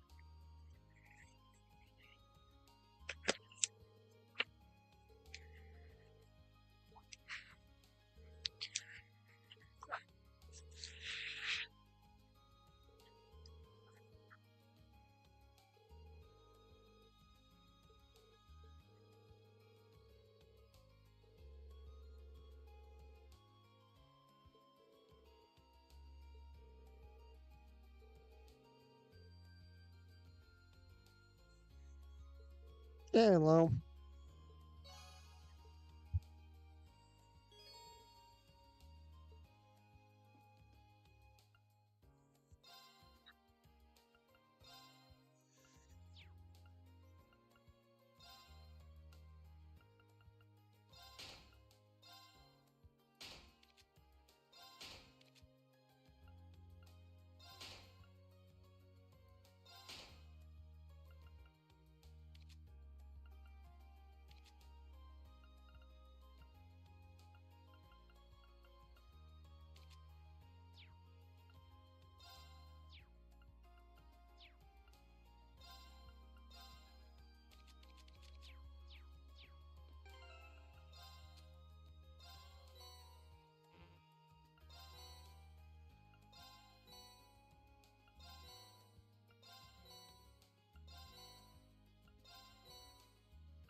But we're still gonna say howdy.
All it could hurt is his stomach. That's pretty good.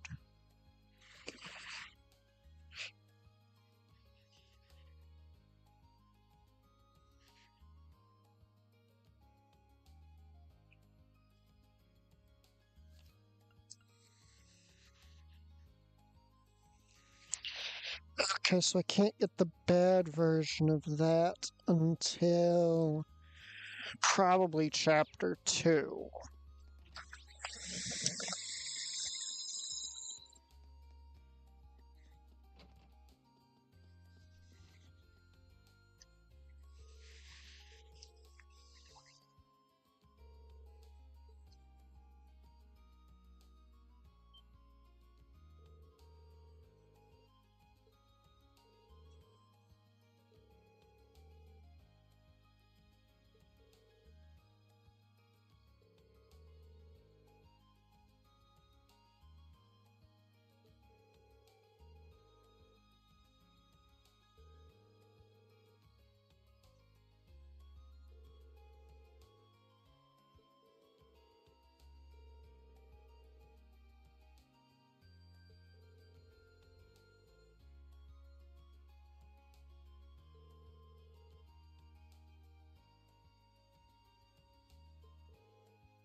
So the Medal of Friendship, you need to have at least 50 friend entries filled out in your journal.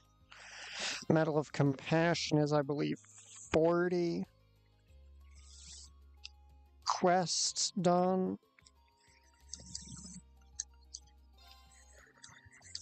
And then the Medal of Valor is having fully scanned 100 enemies.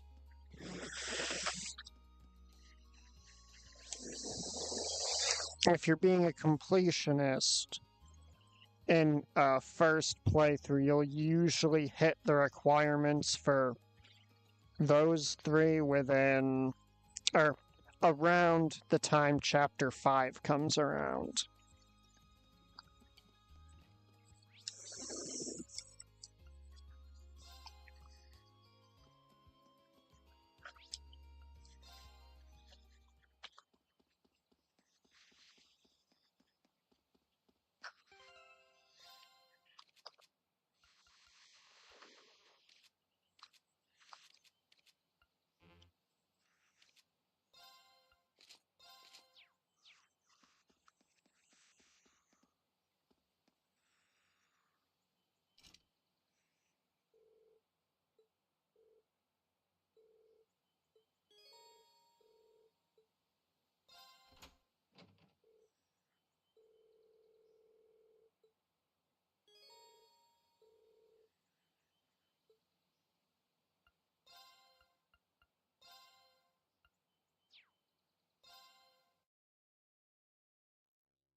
I don't know why I examined that.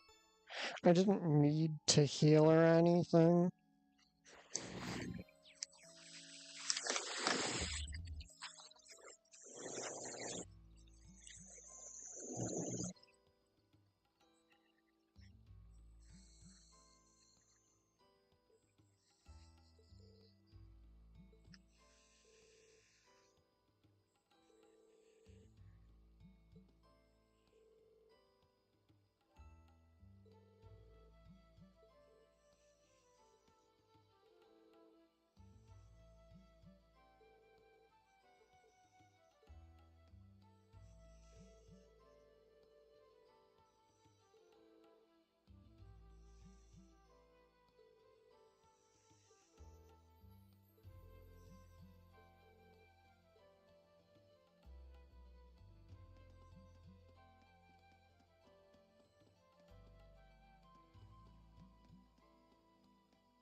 Well, my movement was off because I'm an idiot. All right, let's do this. Leave it to me. Leave it to me. Right.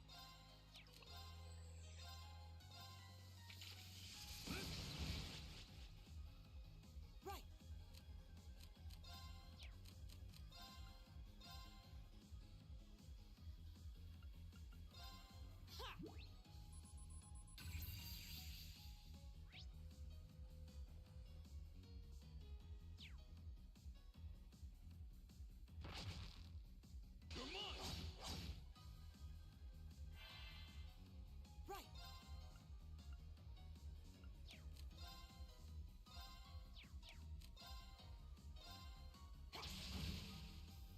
Go.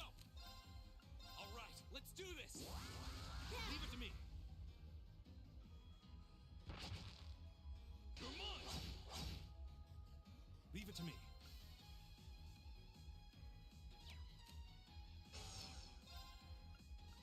There. They're open. Go.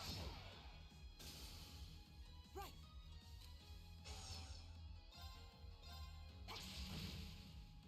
Leave it to me. Go. Now's our chance. Here. Right.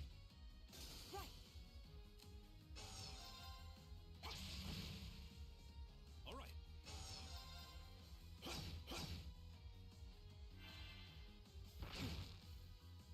Here we go. Now's our chance. Here. The winds must be on our side. They must be, because that was a breeze.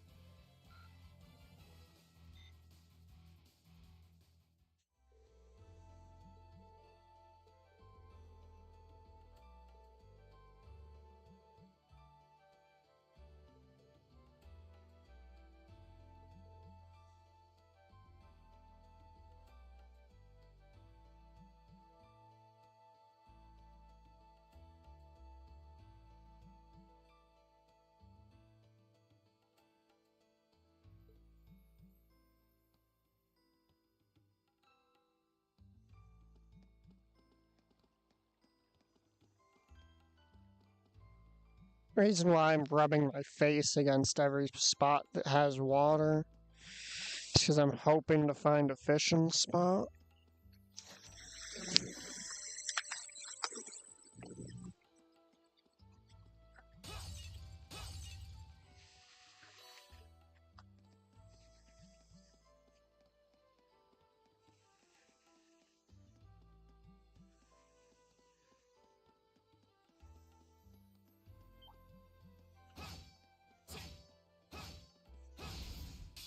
Now's our chance. Let's get him.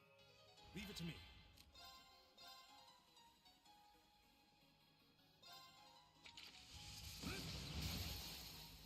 Now. Go. Here we go. All right, let's do this.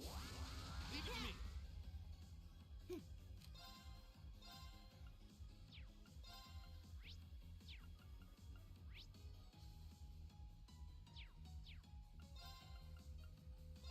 Right.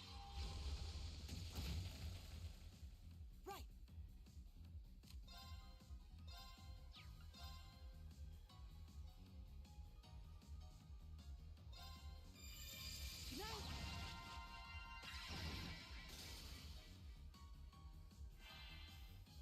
All right.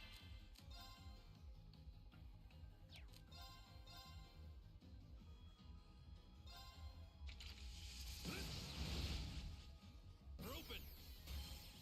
Go. Right, not enough party members. Go.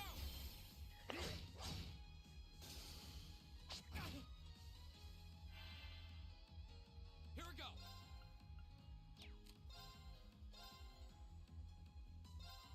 There.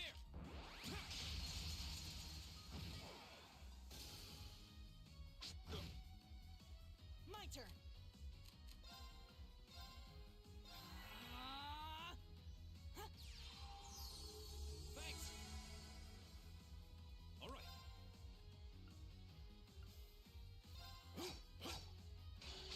Or we can miss, yeah.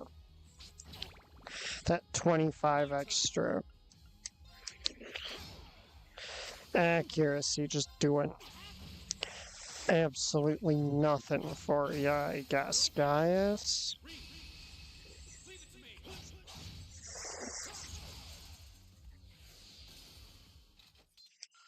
The winds must be on our side. They must be.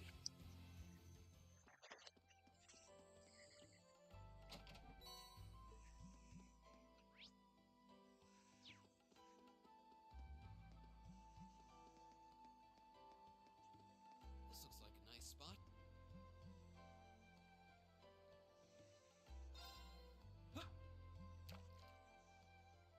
Alright, let's see what we can fish up.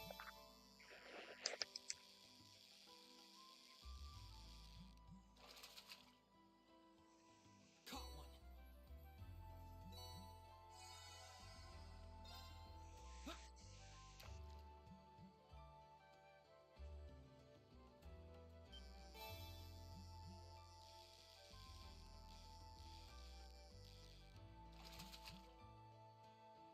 Caught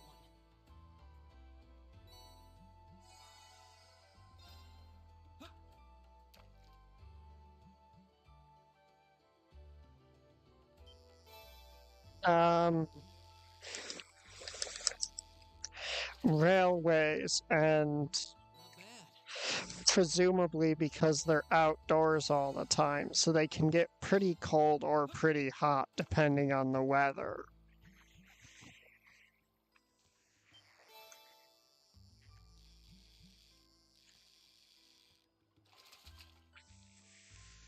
Caught one.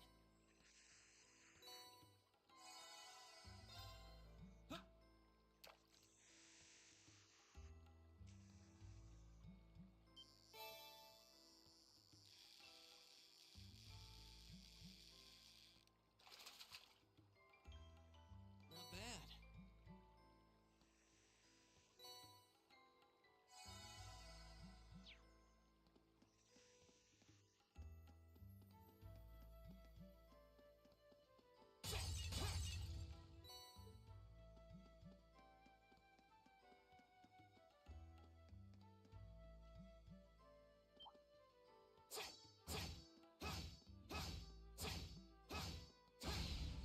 The wind's behind us.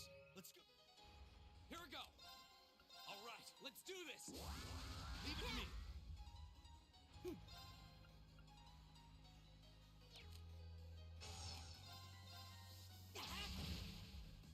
It's my turn. It's my turn. They're open.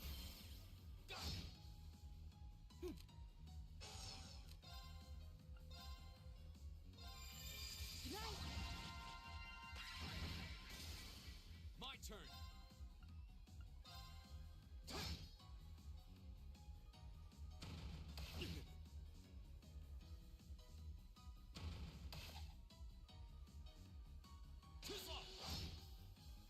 It's my turn.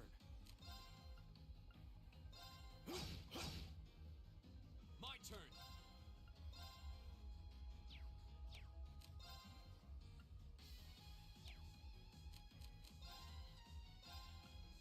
Arcus, activate. Huh.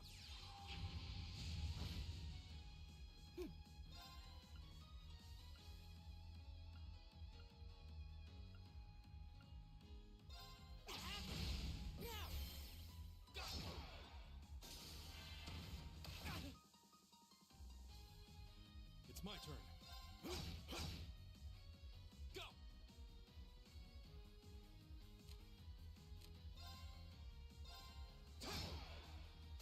We'll cut our own path.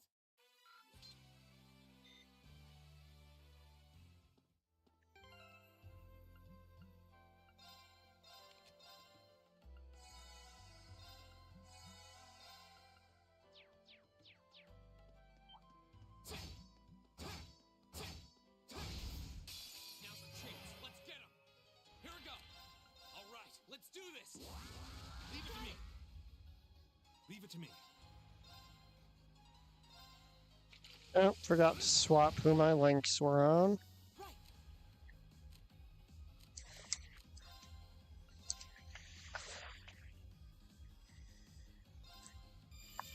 No.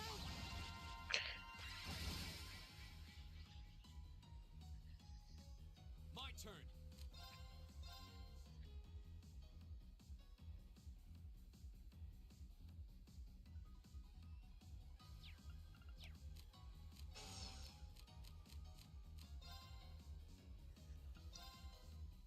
All right, let's do this.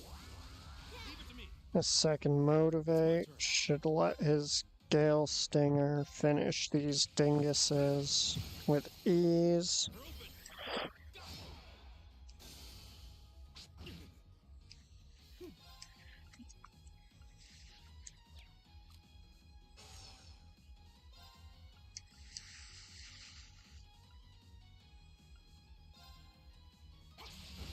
Now.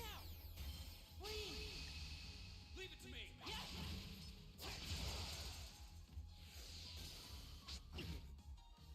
Right.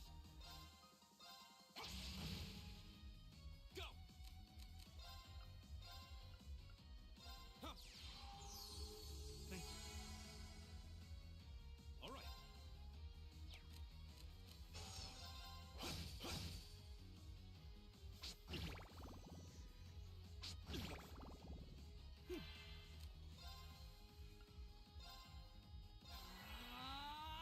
Go. Leave it to me.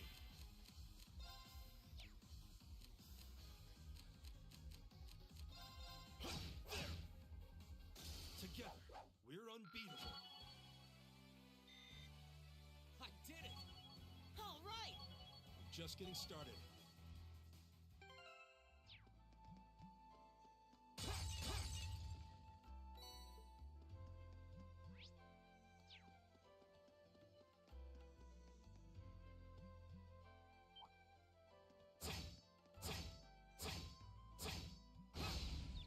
Now's our chance. We can do this. Go. All right, let's do this. Leave it to me. Right.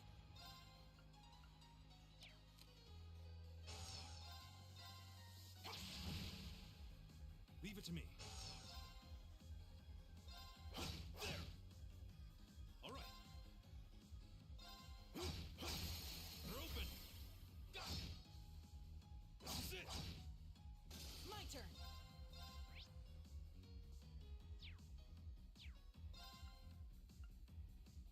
Ha! Here we go.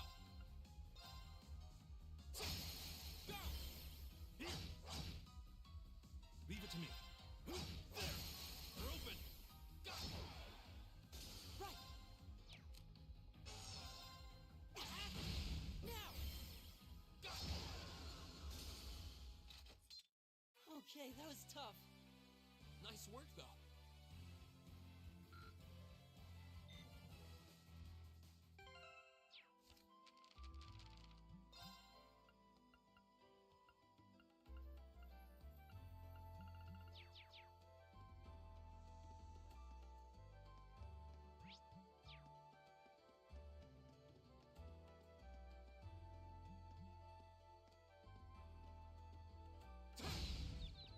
Now's our chance. Let's get him.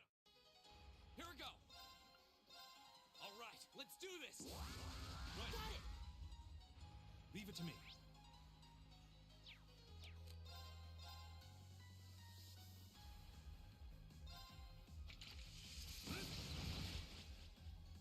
My turn. No.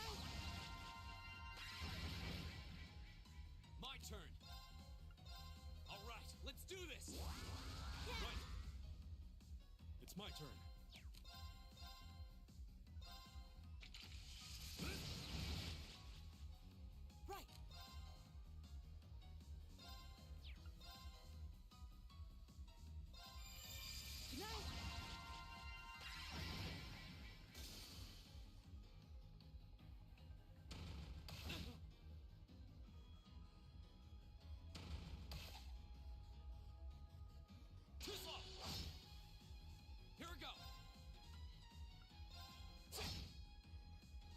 turn.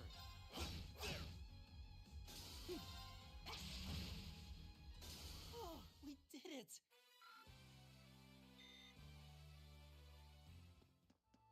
There seems to be a treasure chest here.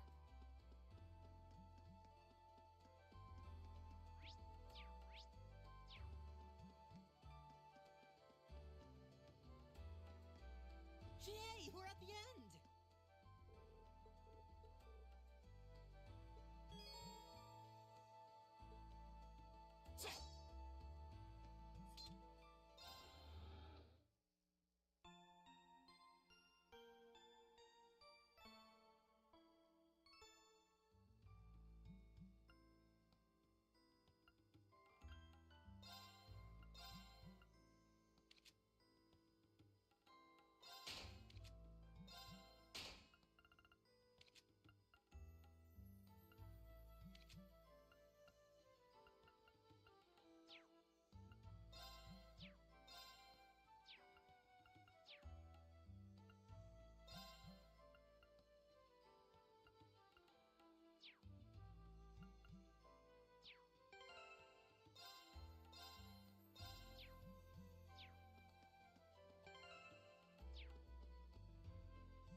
Hope this turns out okay.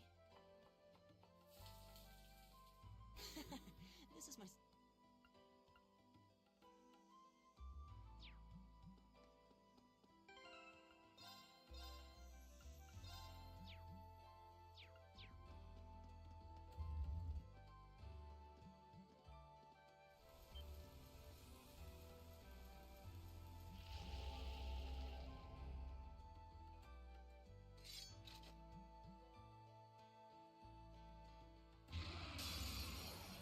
This will take everything we have.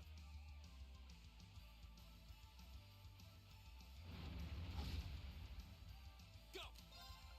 All right, let's do this! Leave it to me! All right.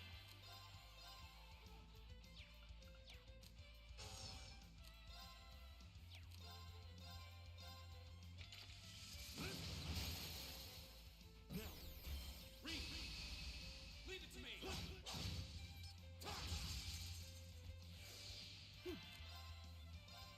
Keep it up, everyone!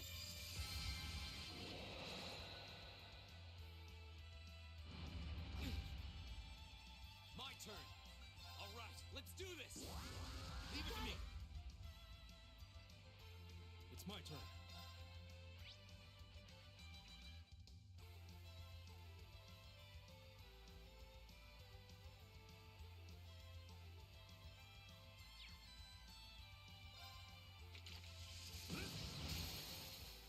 We're open! Go!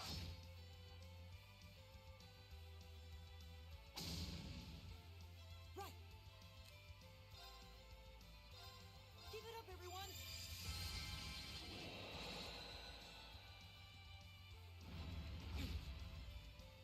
My turn!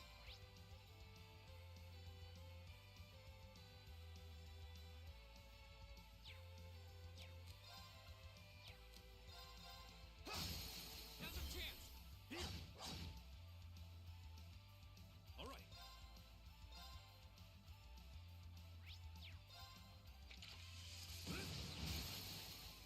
We're open! Go!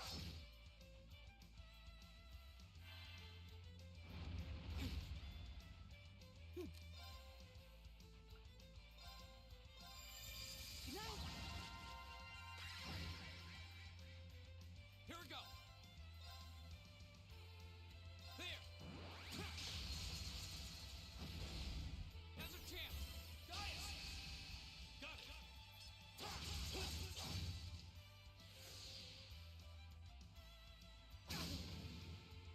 Leave it to me.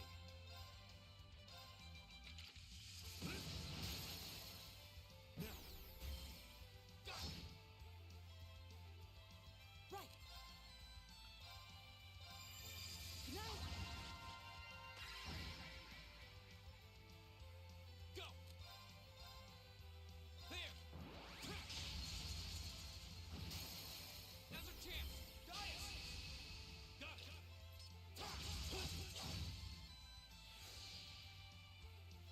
it to me.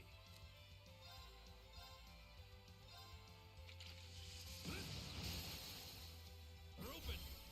Go. My turn.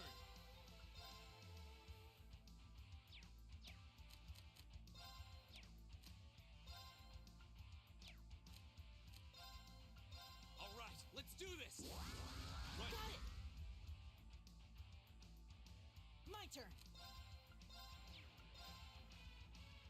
Give it up, everyone!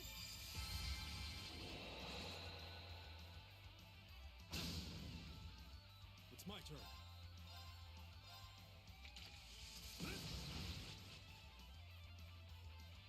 Go! All right, let's do this. Leave it to me.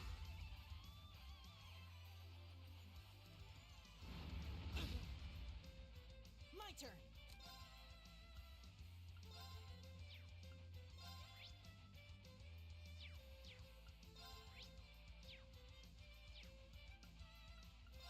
Arcus activate! Huh?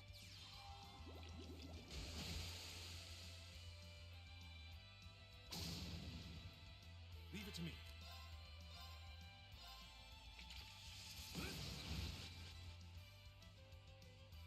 Go!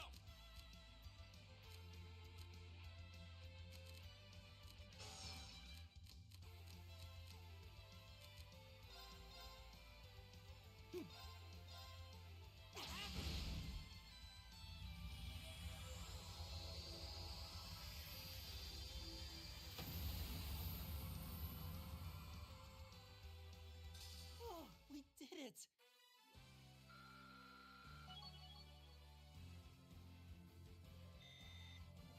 I did it! I'm just getting started.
There's a spot you can use to warp back if you're a weenie. Now, the game wants us to examine it, but then I will be warping immediately back to walk back. Because floor 1 is fairly small, and we're at a point in the game when you're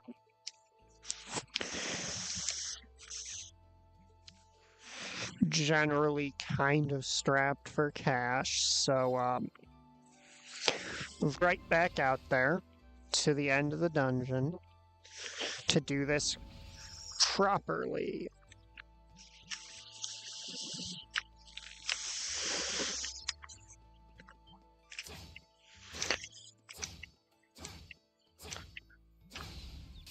Now's our chance. Let's get him. Here we go. Alright, so here's something funny. All right. On critical turns, support and healing skills actually deal critical effects as well. All right.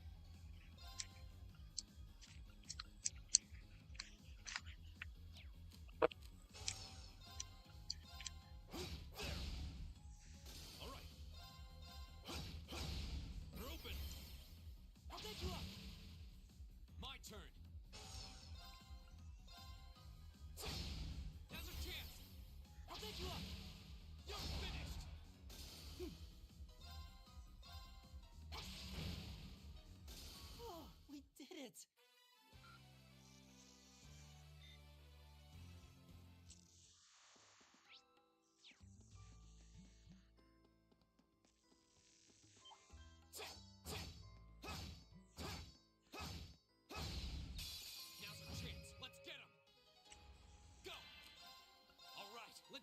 this. Leave it to me.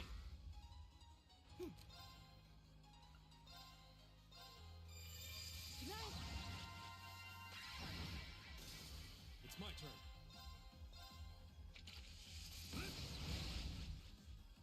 My turn. All right. My turn.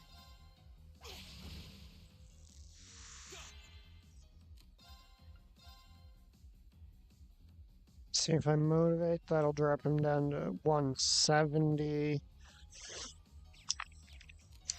It ain't worth the motivate. It's safe for now. All right.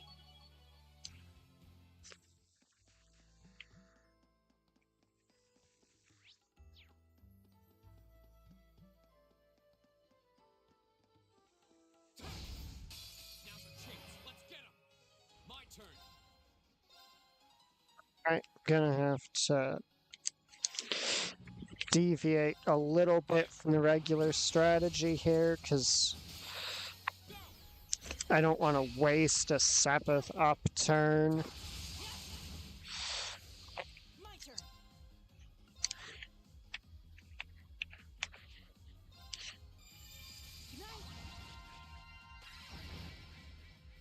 It's my turn.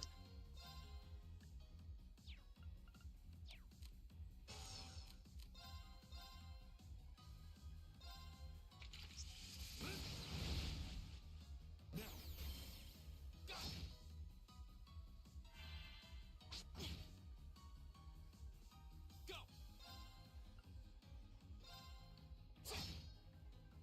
All right. Go. Go.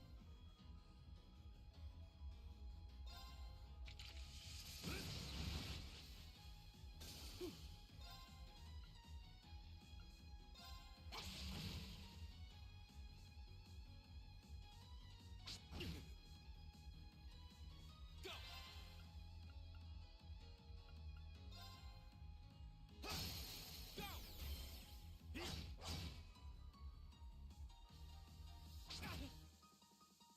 Take this. My turn.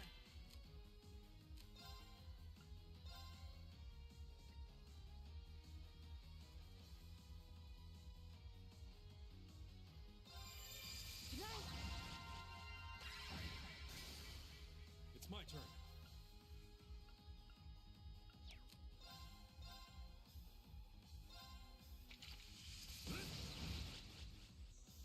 My turn. Go. Here. The winds must be on our side. They must be, because that was a breeze.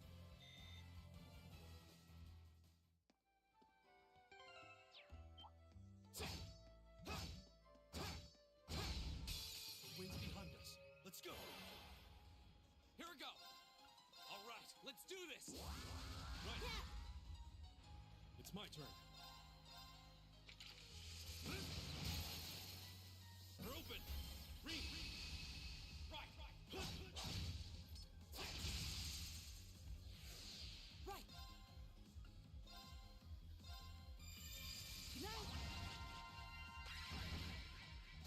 Here we go.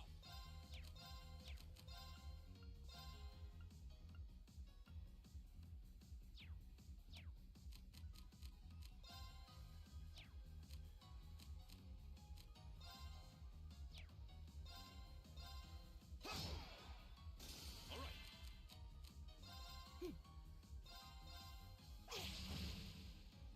Is everybody okay?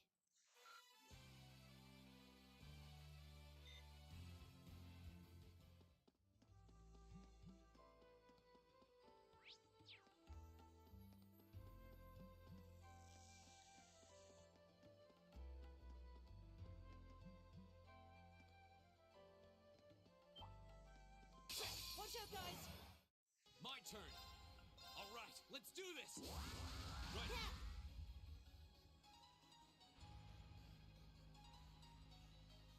It's my turn.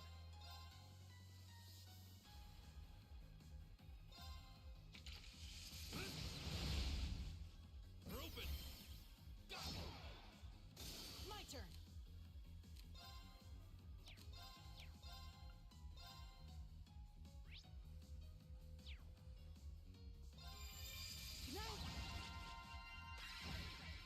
Nope, didn't put it to sleep, so that attack's gonna hurt. Now's our chance. The winds must be on our side. They must be, because that was a breeze.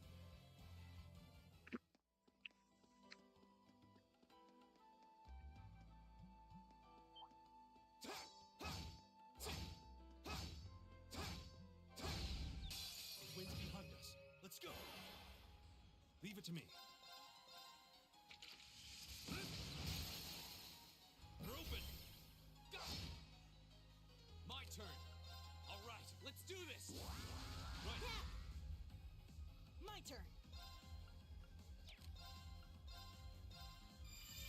No. Leave it to me.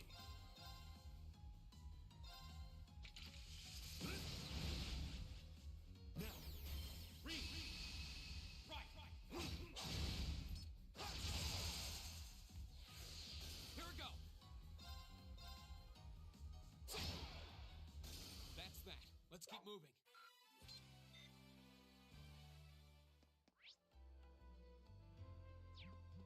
And the funny thing is, with how strong we are compared to normal here, well, a fair chunk of it, at least defensively, is because we did fishing.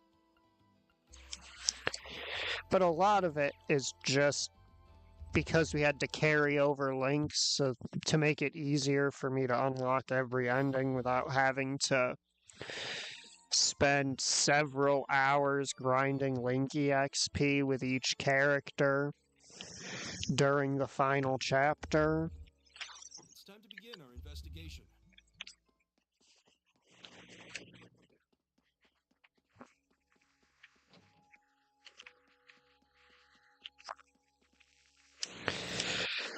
It means we keep the special burst and whatnot, rush and burst moves. But you're not supposed to have this early, so they're very powerful for how early it is.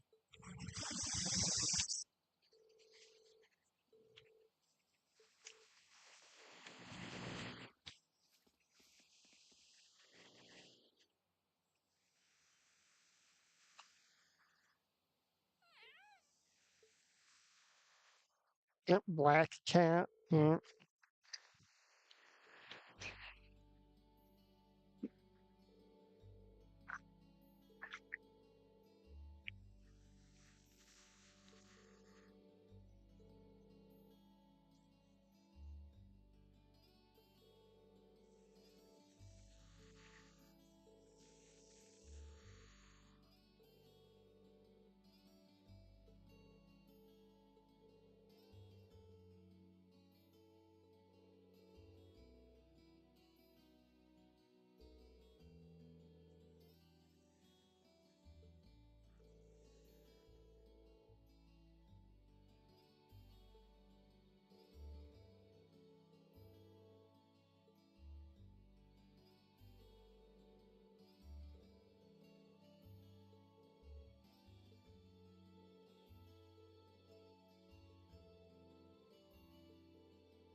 Sarah laying it on really thick.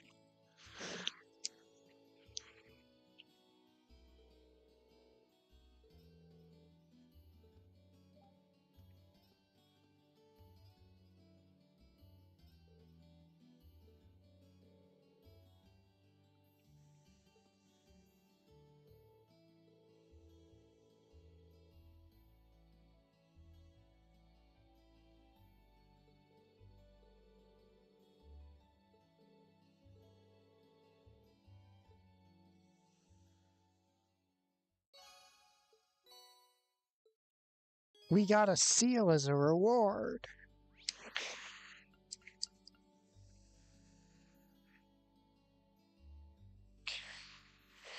Okay, give me a sec. My brain needs to brain.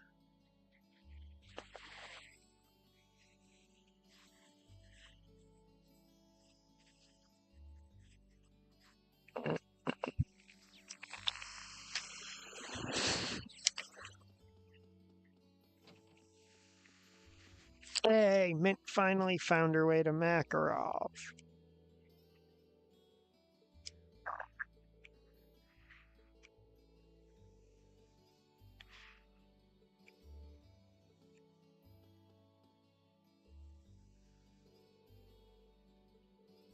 I mean, hey, Instructor Sarah, you know?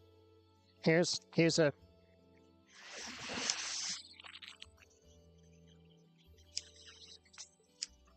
a suggestion, Instructor Sarah. They're mysterious, right? And they're ancient, right? And you know who is really into ancient mysteries?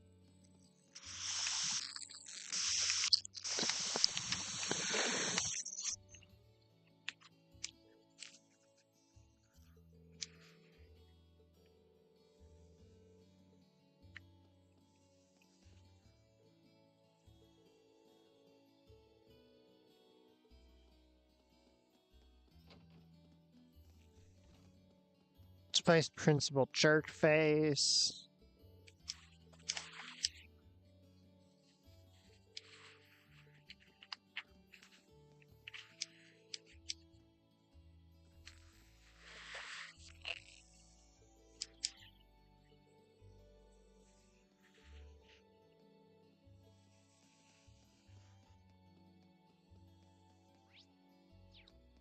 All right, the equal and opposite to Instructor Sarah.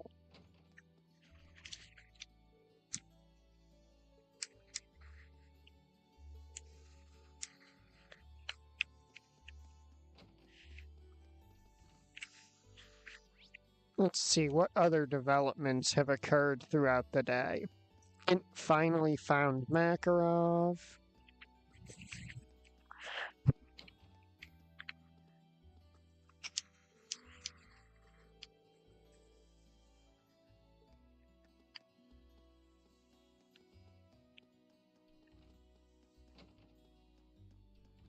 Of course, you're still chiseling away. Chisel, chisel.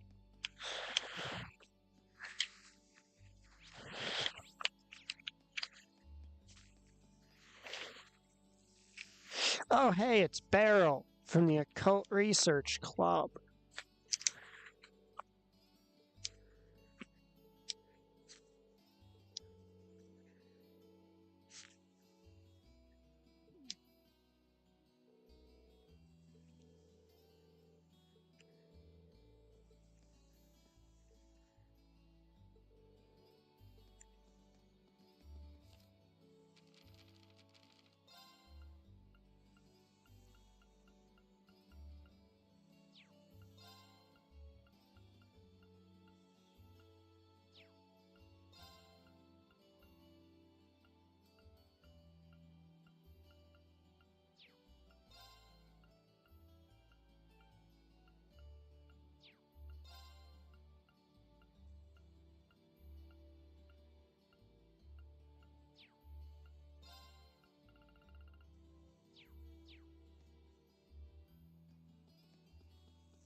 Let's go to the courtyard. Hopefully she's not asleep.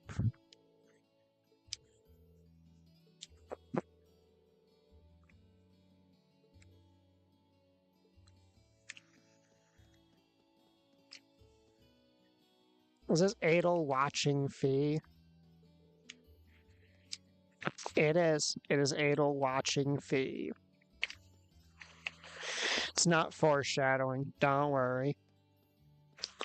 Alright, that place locks up early.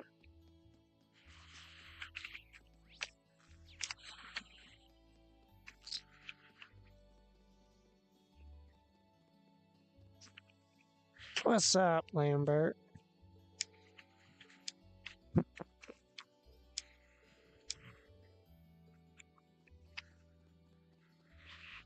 Now we go do bond event with Elisa.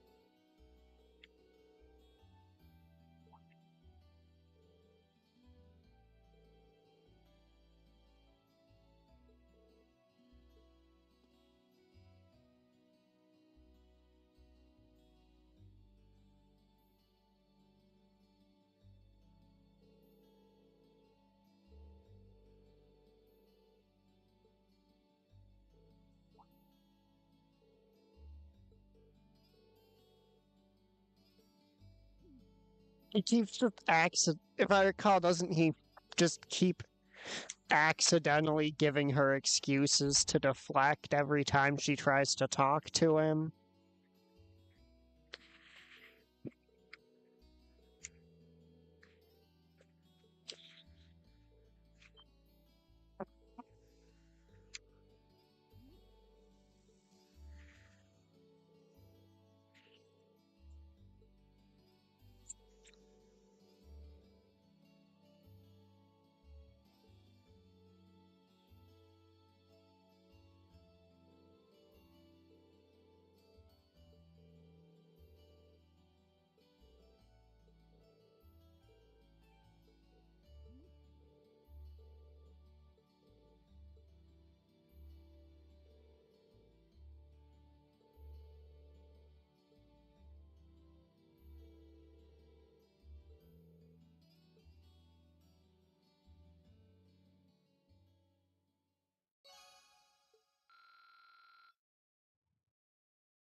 That's not a character entry for her? Okay.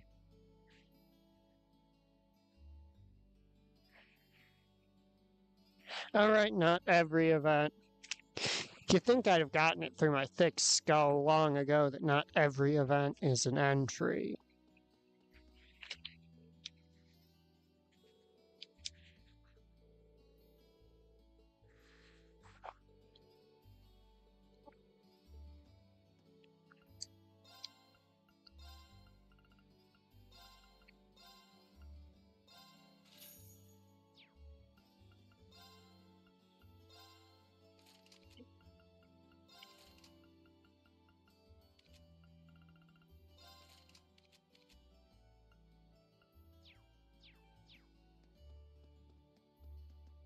Now off to do the Toa event.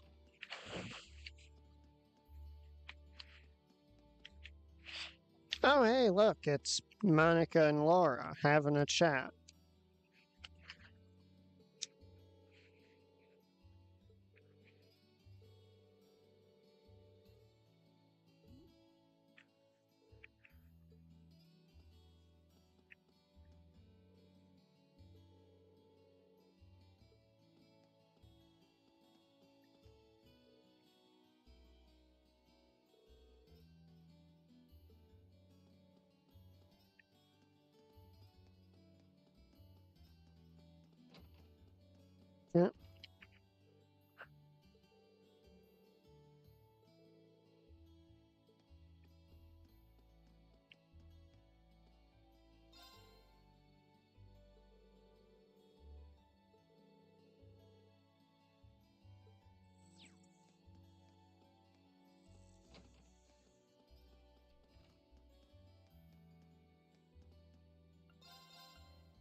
All these rooms is empty.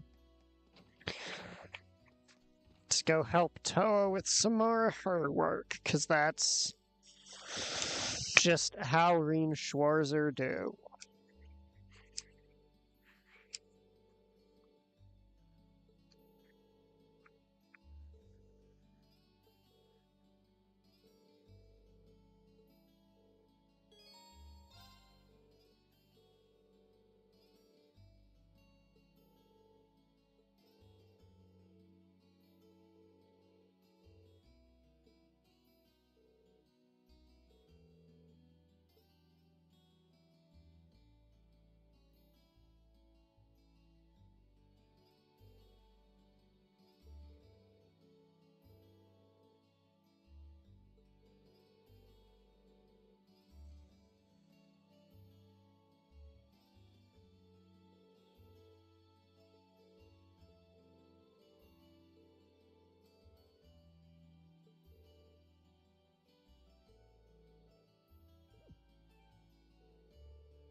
Coming from you, of all people, Toa. You.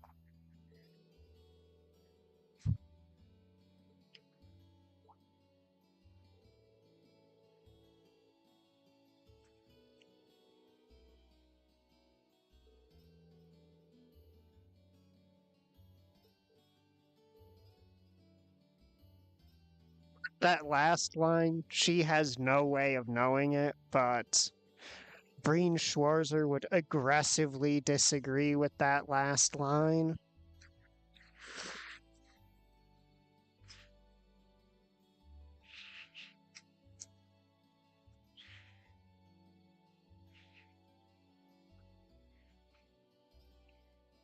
He really does not care, like, at all about his own well-being.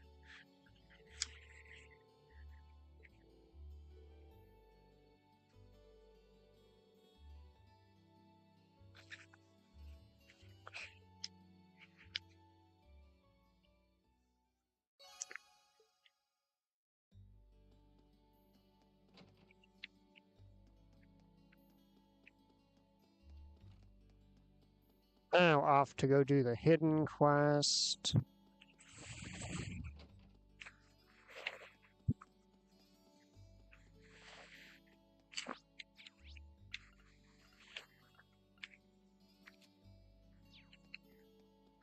Because there's nothing to watch happening at the library.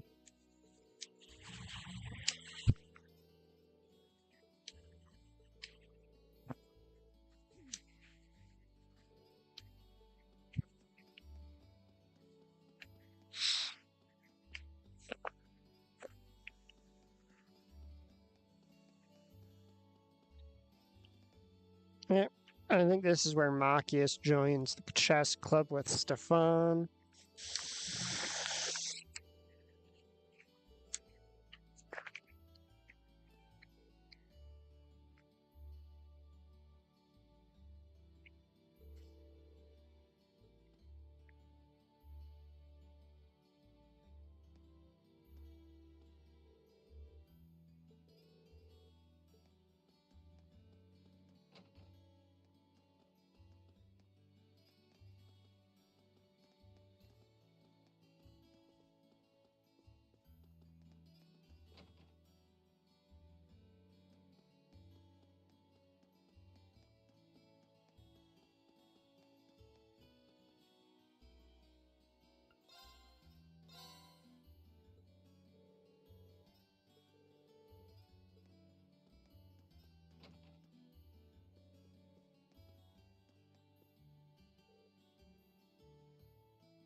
Yeah, it is one of the nice things with this series.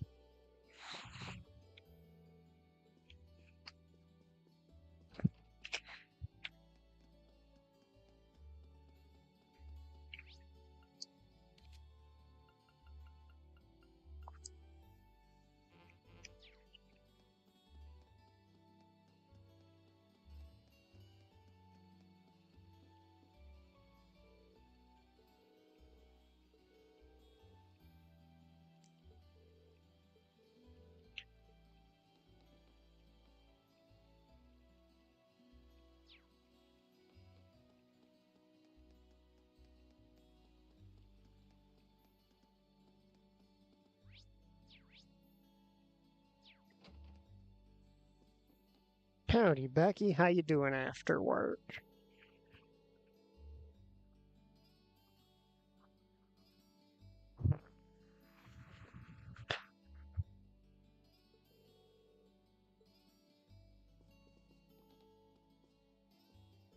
Yes, yes, it makes the world feel like it's a world.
It's like, I'm pretty sure this house, the kid from there is the train station greeting his father, because his father works in the capital all day and comes home by train. He was planning to try and irritate her earlier, so he's running off to do that. Well, the kid was like, that sounds boring, is watching from a distance. Maybe I'll swing by the church. So Rosine's probably talking with somebody in here. Yep.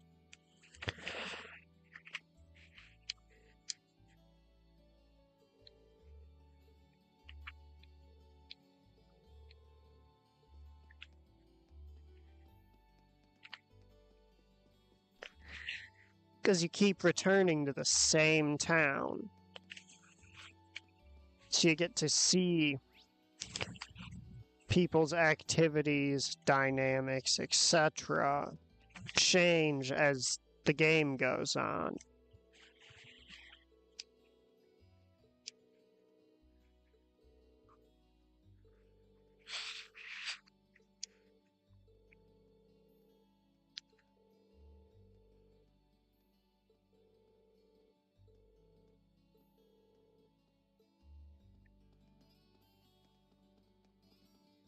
And here's Patrick and his noble lackeys.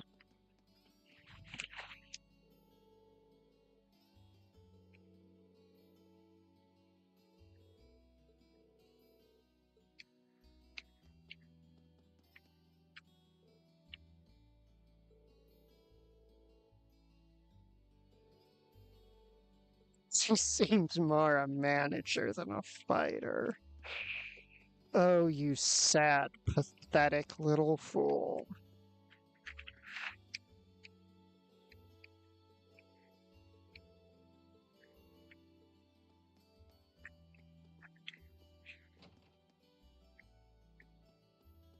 Oh, they're in charge, so and they don't seem to be fighting. So clearly, that's not what they're good at. Hi, Eustace. Yep, it's Patrick. Relatable pet uses. Super relatable.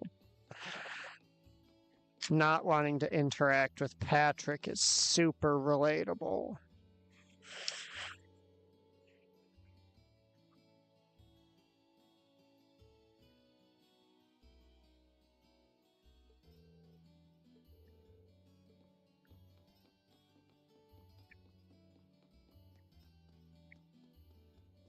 Hey, buddy, you need some seasonings, right?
That is not where I meant to go.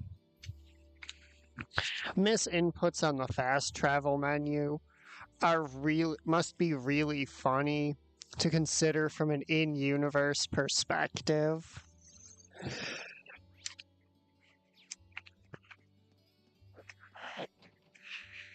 Like, just starts trying to head here, walks up to the ceiling or to the roof instead.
Even though I just checked, I'm just gonna recheck.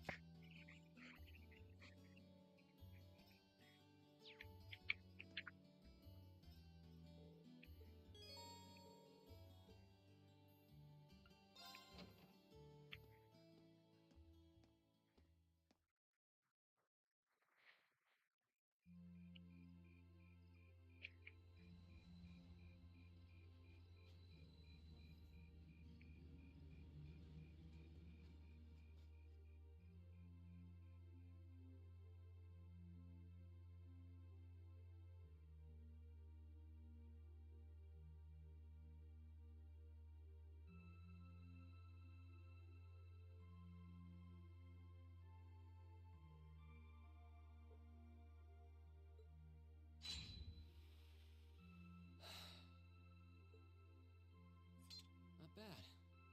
But I don't think I can manage much more than this. I guess I should just be grateful I was able to pass the beginner examination at all. Better do some studying. It sounds like this is going to be a busy week, what with that ominous practical exam looming over us. I do have that radio from George here. We had that Orbital radio back home, too. Never knew they made them this small, though. Let's see.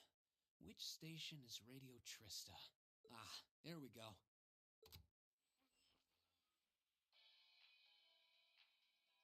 It's 9 p.m. and you're listening to Radio Trista. Welcome, welcome. Don't touch that dial, listeners. You found the right place to be tonight. It's time for the start of a brand new program here on Radio Trista, coming at you promptly every Sunday. I call it Abendtime, after the word for evening. Might be a little cliched, but sometimes simple is best, right? Cliches are cliches for a reason, after all. That right there is a line that I wish some people would take to heart. Anyway, my name is Misty, and I'll be your host. Because just because something is a trope or a cliche doesn't immediately make it terrible. Hopefully I'll get to feature some famous guests at some point, so be sure you tune in every week or you might miss them. You know, she's got a pretty nice voice. This might be good to leave on in the background while I'm working. I hope life has been treating all of you well this month as we slowly near the end of April. Here in Trista, the beautiful lino flowers have passed their peak and begun to wilt. But wilting flowers are beautiful in their own way, as they serve to remind us just how fleeting this existence truly is. I'm sure many of our listeners are students, busy with the challenges of adjusting to their new lives. But what harm is there in taking a moment to admire nature every now and again? It's good for what ails you, I say.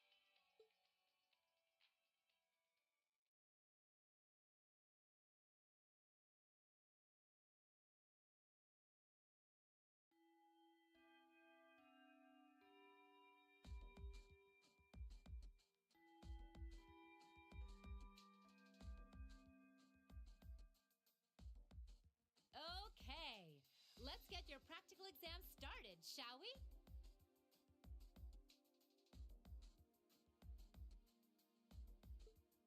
To be completely clear from the outset, this exam is about more than just testing your physical strength and stamina. It's designed to hone in on how capable you are of making strategic combat decisions on the fly. Defeating your opponent quickly is a good thing, certainly, but it won't be enough to score you high marks here. Huh. Interesting. So we're going to have to use our heads for this one, huh? You'll see. Anyway, let's get this month's exam started, shall we? Reen, Elliot, Gaius, you're up first. Please step forward. Right. Uh-oh. Got it.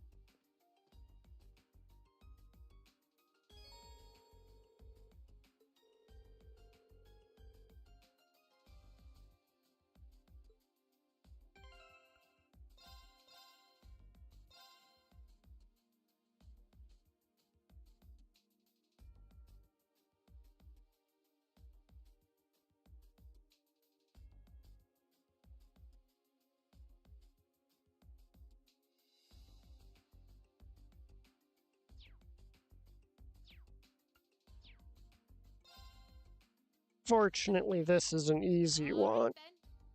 Here we go. No real special prep needed. Oh,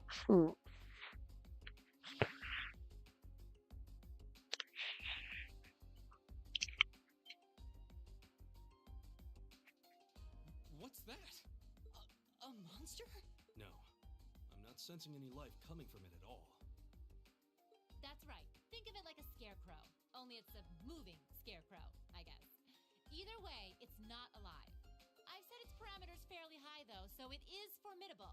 But if you give it your all, I'm confident you can beat it. Probably.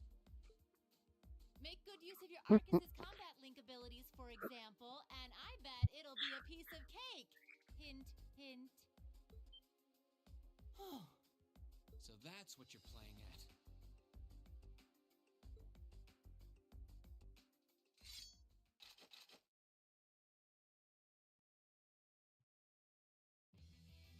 All right. Begin. Enemies ahead! We'll have to fight. Leave it to me.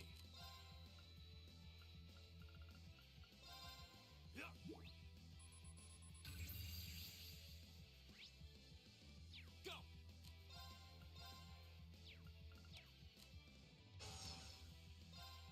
All right, let's do this! Right. Got it!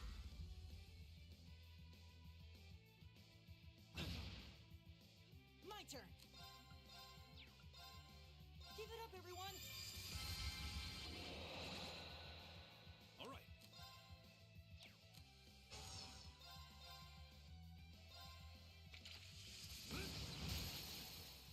They're open. Go!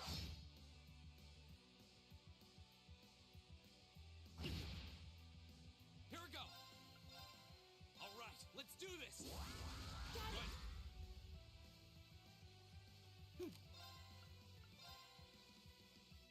Give it up, everyone!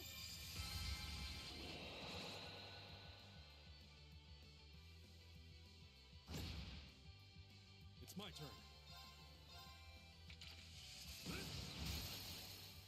They're open. Go! Here we go. There. who told you you could use an art? Go!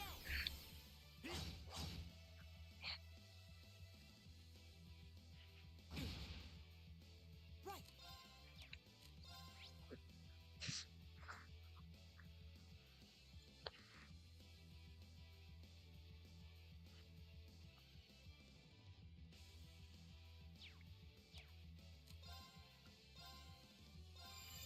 Good night! It's my turn.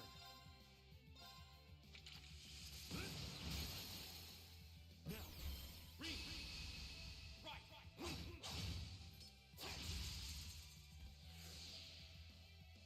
Here we go. There. Now's our chance. Right! Good night! Leave it to me.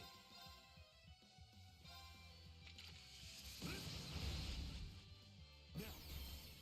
Go. My turn. There. Go.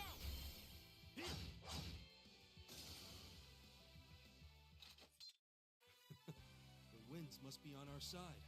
They must be, because that was a breeze.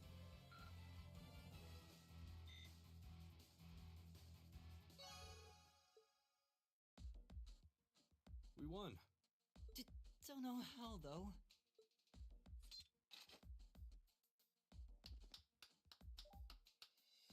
Not bad. Not bad at all. Excellent use of combat links, too. Seems like the practice you got in the old schoolhouse really paid off. It just may have. Oh? Laura's. Oh, you've been training without me? Have those three been training in secret? Yes, Machias, we have. All right. On to the second group. Not intentionally, mind you. Come forward.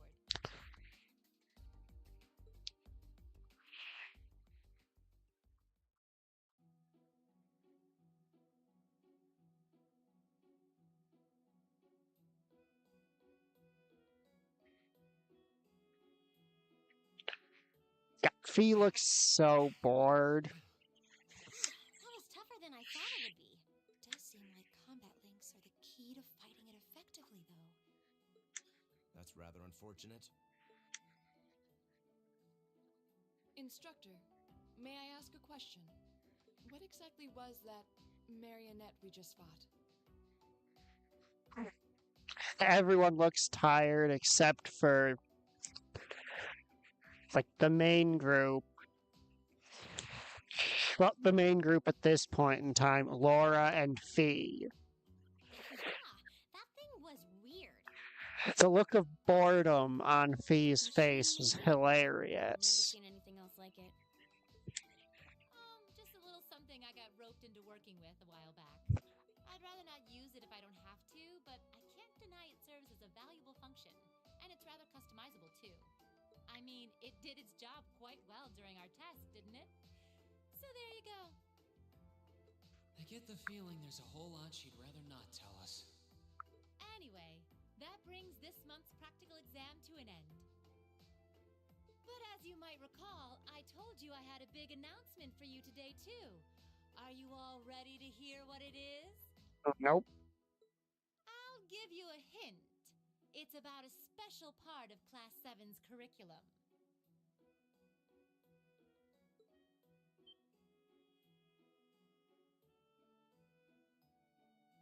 Give up? It's really bugging you now, isn't it? Well, I'll come clean. The special task you're about to be assigned is none other than a field study.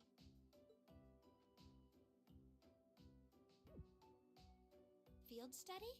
Oh, I don't like the sound of this one bit. You'll be split into two groups, A and B, and each sent to a different location.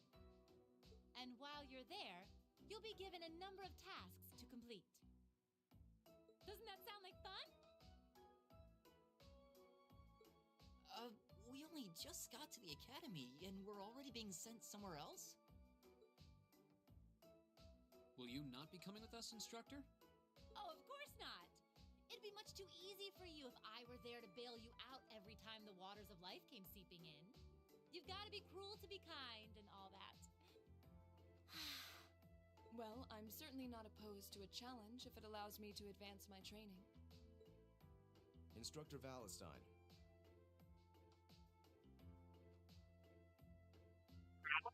Where exactly will we be going, and when? Ah, yes, about that. As I said, you'll be split into two groups, A and B. Each of you, please come forward and take one of these to see how the groups have been divided and where each is being sent.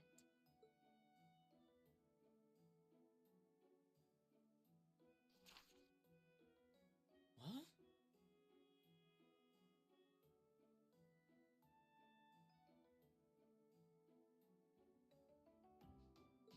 What? Well, these are certainly some interesting groupings. Celtic and Parm. Are they both in Erebonia? Yeah, Kildik's a market town on the east side of the Empire. And Parm is situated in the deep south. It's known for its spinners. All that way? How irritating. I'm less worried about where we're going than the utter lack of sense that went into these groupings. Unbelievable. You'll be leaving this weekend and will be out in the field for 2 days' time. Your means of reaching your respective locations will, of course, be by train.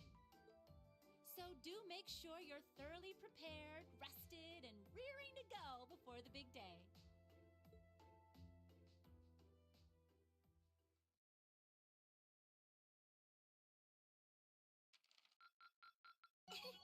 Your rank's gone up. Here's a little something from the academy. Thank you for everything.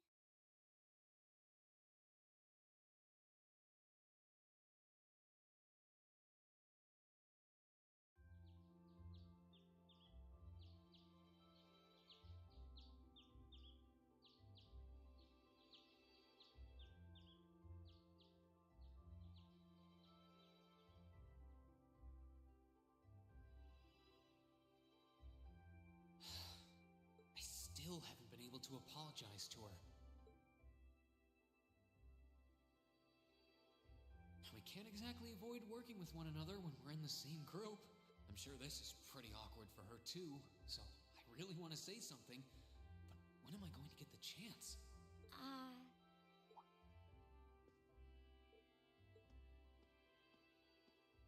Morning, Elisa.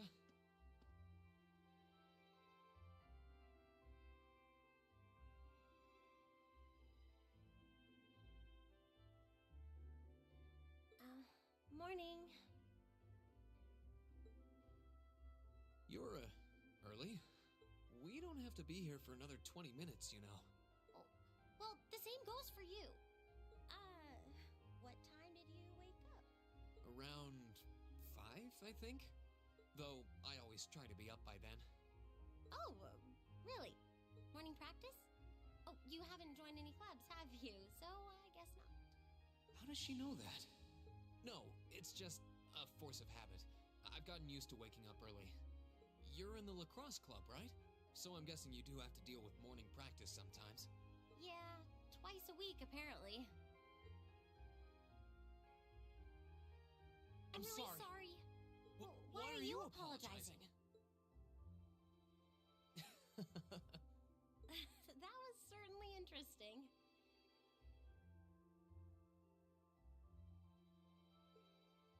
But no, I really am sorry. I knew it was just an unfortunate accident from the very beginning. I mean, I was on top of you. I kind of lost my head, and before I knew it, I'd slapped you.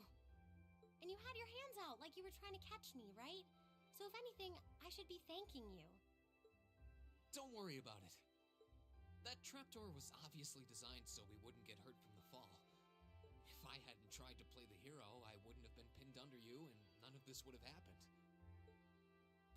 There's no way you could have known that, though. No matter how you look at it, I'm the one in the wrong here. So thank you for trying to protect me. And sorry again. No, it's... I mean, you're welcome.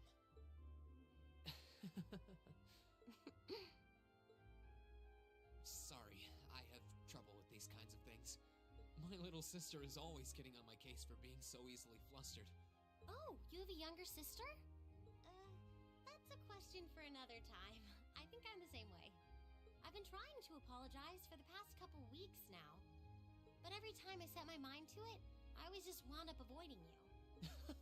Really? You did try to help me out in class last week, though.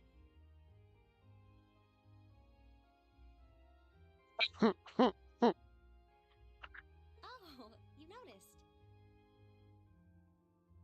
I was hoping that would give us a chance to talk. Though you didn't need my help in the end, so it didn't really do much good. I still appreciate the thought. Oh, well, I'm glad to hear it. Anyway, we've safely established that what happened wasn't your fault, but the result of it is another issue entirely. The result? What are we talking about now? Oh, come on! You have to know what I mean. This is still in regards to the accident in the old schoolhouse, right? Yes, specifically the part where your face ended up right in my... You know, and I forbid you from ever thinking about that, ever. Forget it ever happened. Are we clear? Yes, perfectly. Trying to avoid thinking about it is just going to make it harder to forget, though. Huh? Oh, good morning.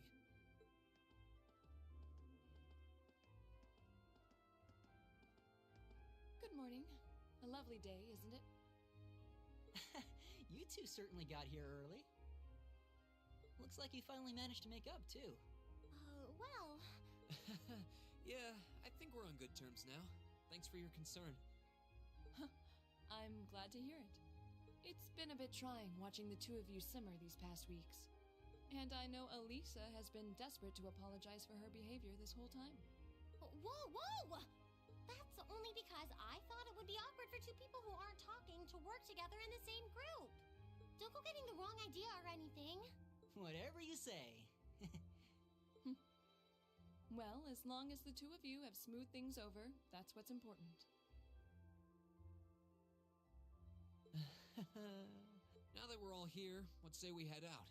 The train's not due for a while longer, so this could be a good opportunity. We can swing by a few shops and stock up on supplies before heading to the station.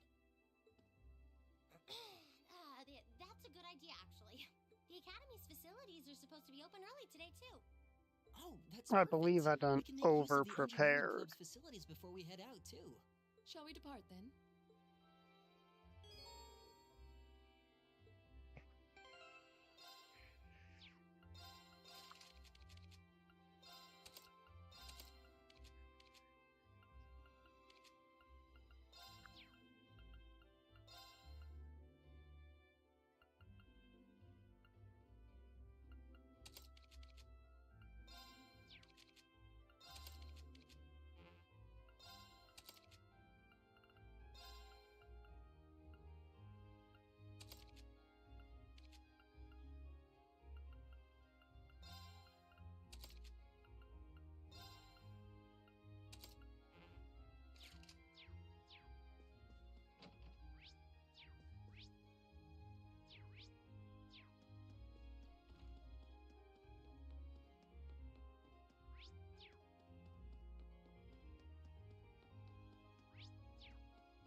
Why does the sun have to be so bright? Maybe I should go buy myself a coffee.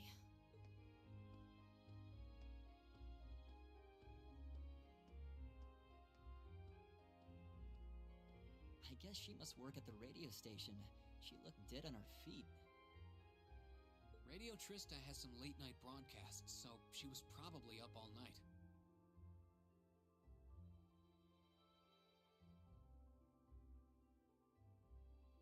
Oh? I wouldn't have taken you for the radio listening type.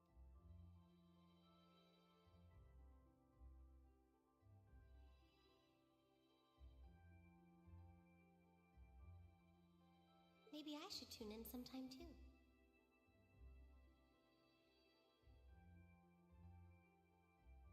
I believe we've spent more than enough time here. As soon as we've finished preparing, we should head to the station.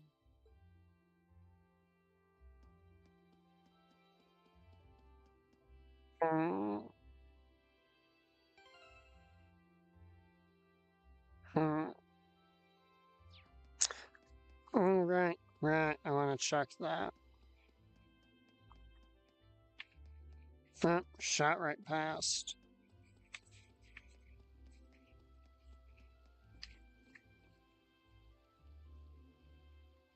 Oh, fishing spots have not reset yet.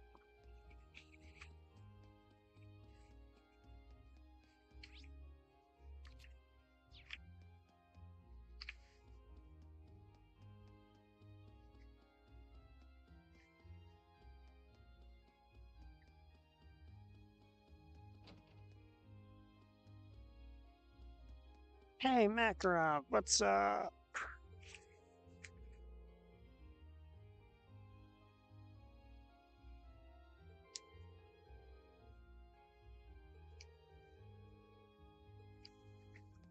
Lazy little.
I'm sick of them already.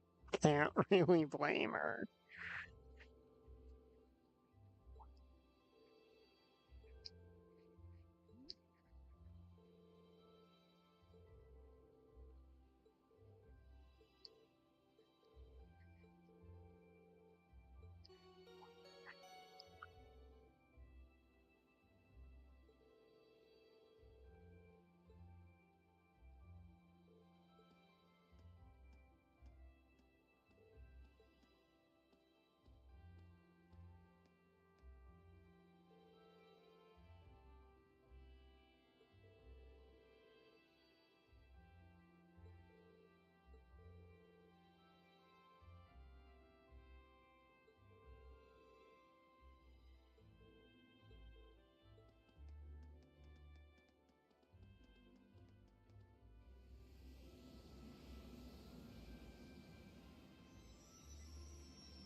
True. With how Eustace and Marcius act, I can't blame any of them for being over it. Not a single one.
Instructor Sarah shows up.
immediately asleep.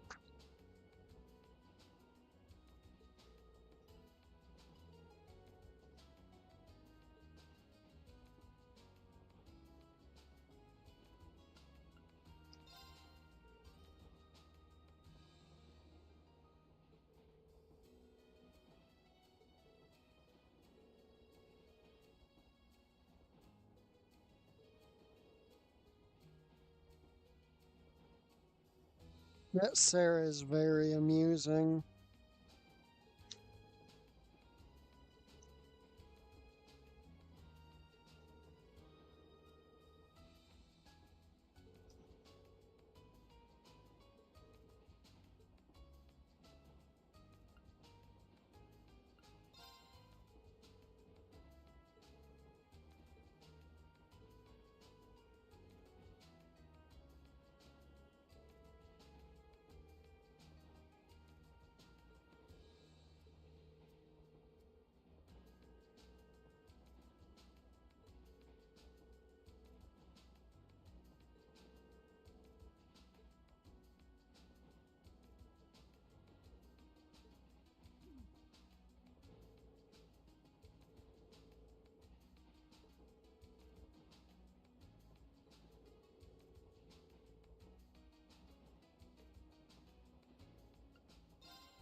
Let's get started.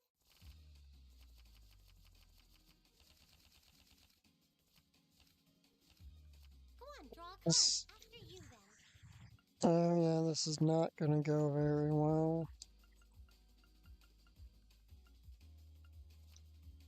Oh, same score? We better draw again. Oh, same score? We better draw again. Looks like I'm going first.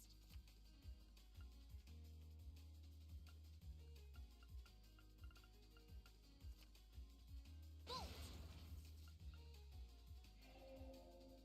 Mirror! Oh, now you've done it.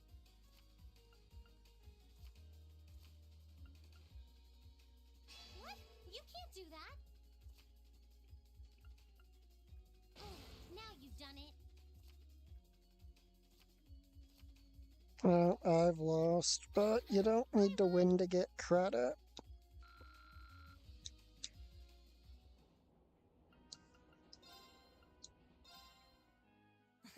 Go easy on me, okay?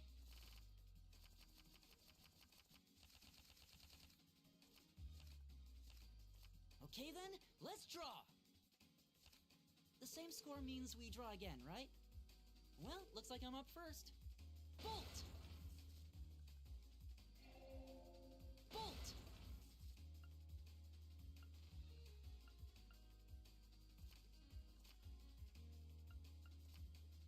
The same score means we draw again, right? Looks like you're up first. I didn't see that coming.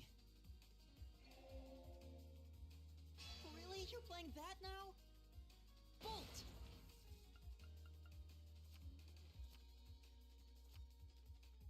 Mirror! Mirror! Oh, he's got this shit going on. I win! Yeah, yeah.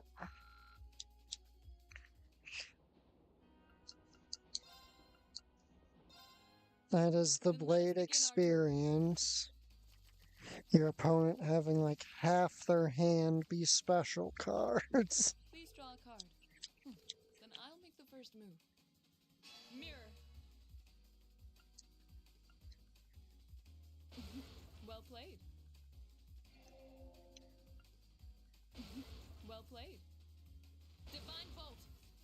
We're evenly matched. Let's redraw. We're evenly matched. Let's redraw. Then I'll make the first move.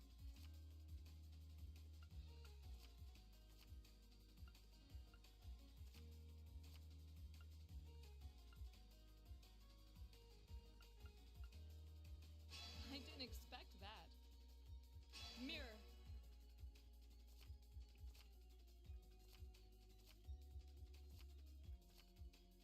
An excellent duel.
The Ministry of Railways wishes to thank all passengers for their patronage.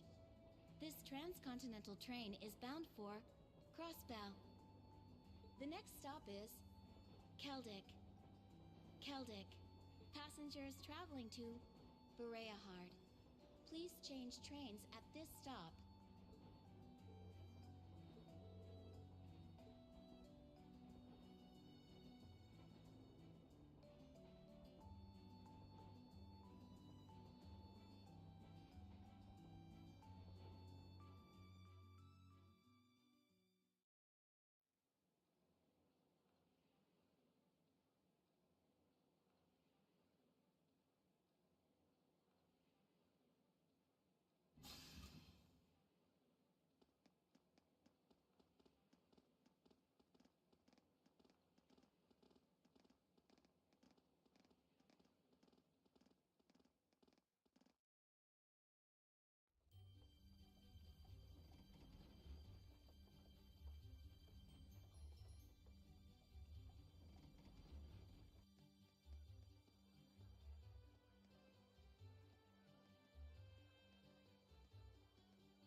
Wow, so this is Keldic. It seems like a really relaxing little town, though there are a lot more people here than I expected. I imagine they've come for the Grand Market. Even merchants from other countries regularly come to see it. Sounds like this place is as popular with the tourists as the capital then, but for a whole different set of reasons. Keldic's also widely renowned for their local beer, which they make using rye. But you're all still minors, so I'm the only one here who gets to drink it. Are you trying to make us jealous? We don't really care, you know. Anyway, let me show you to the inn. It's, right over there. Okay, let's go.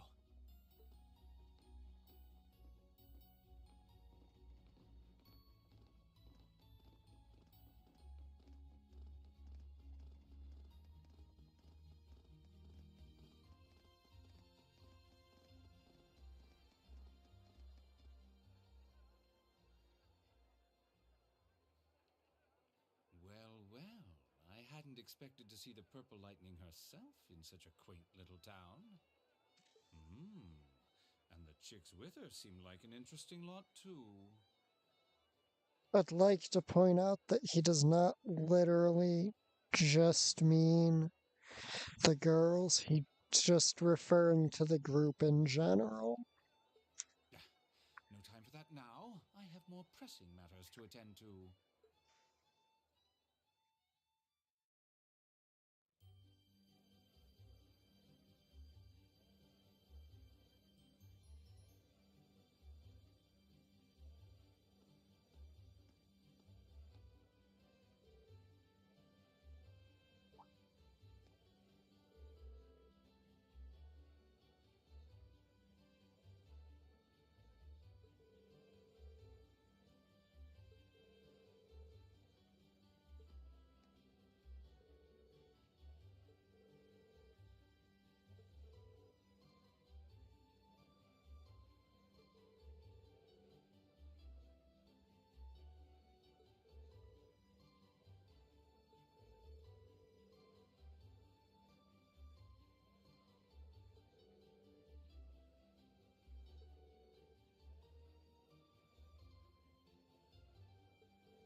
hits the spot quite like a cold beer. She looks like she's having the time of her life. How many pints has she downed already? It's not even noon. Oh, you kids are still here? I'll just be hanging back and enjoying myself. So go on ahead and get started. Don't mind me. We have questions for you, though. What's with these field study tasks? I'm glad they're not as difficult as I was expecting, but they're just so... Well, it makes sense you'd have some doubts. You only need to do the ones it says are required, though. Feel free to just ignore the rest if you want. I don't care. Up to you how much or how little you want to do. Stop being so irresponsible and... Wait. These kinds of decisions are as much a part of our field study as the tasks themselves. Oh, what? What do you mean? You have 2 days. Trista isn't far from here, so you'll be returning to the academy tomorrow evening. Until then, you can spend your time here however the four of you see fit. Every decision rests on your shoulders. I won't be forcing you to do a thing.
Alright. I'm gonna call the stream here. Have a good night, everybody.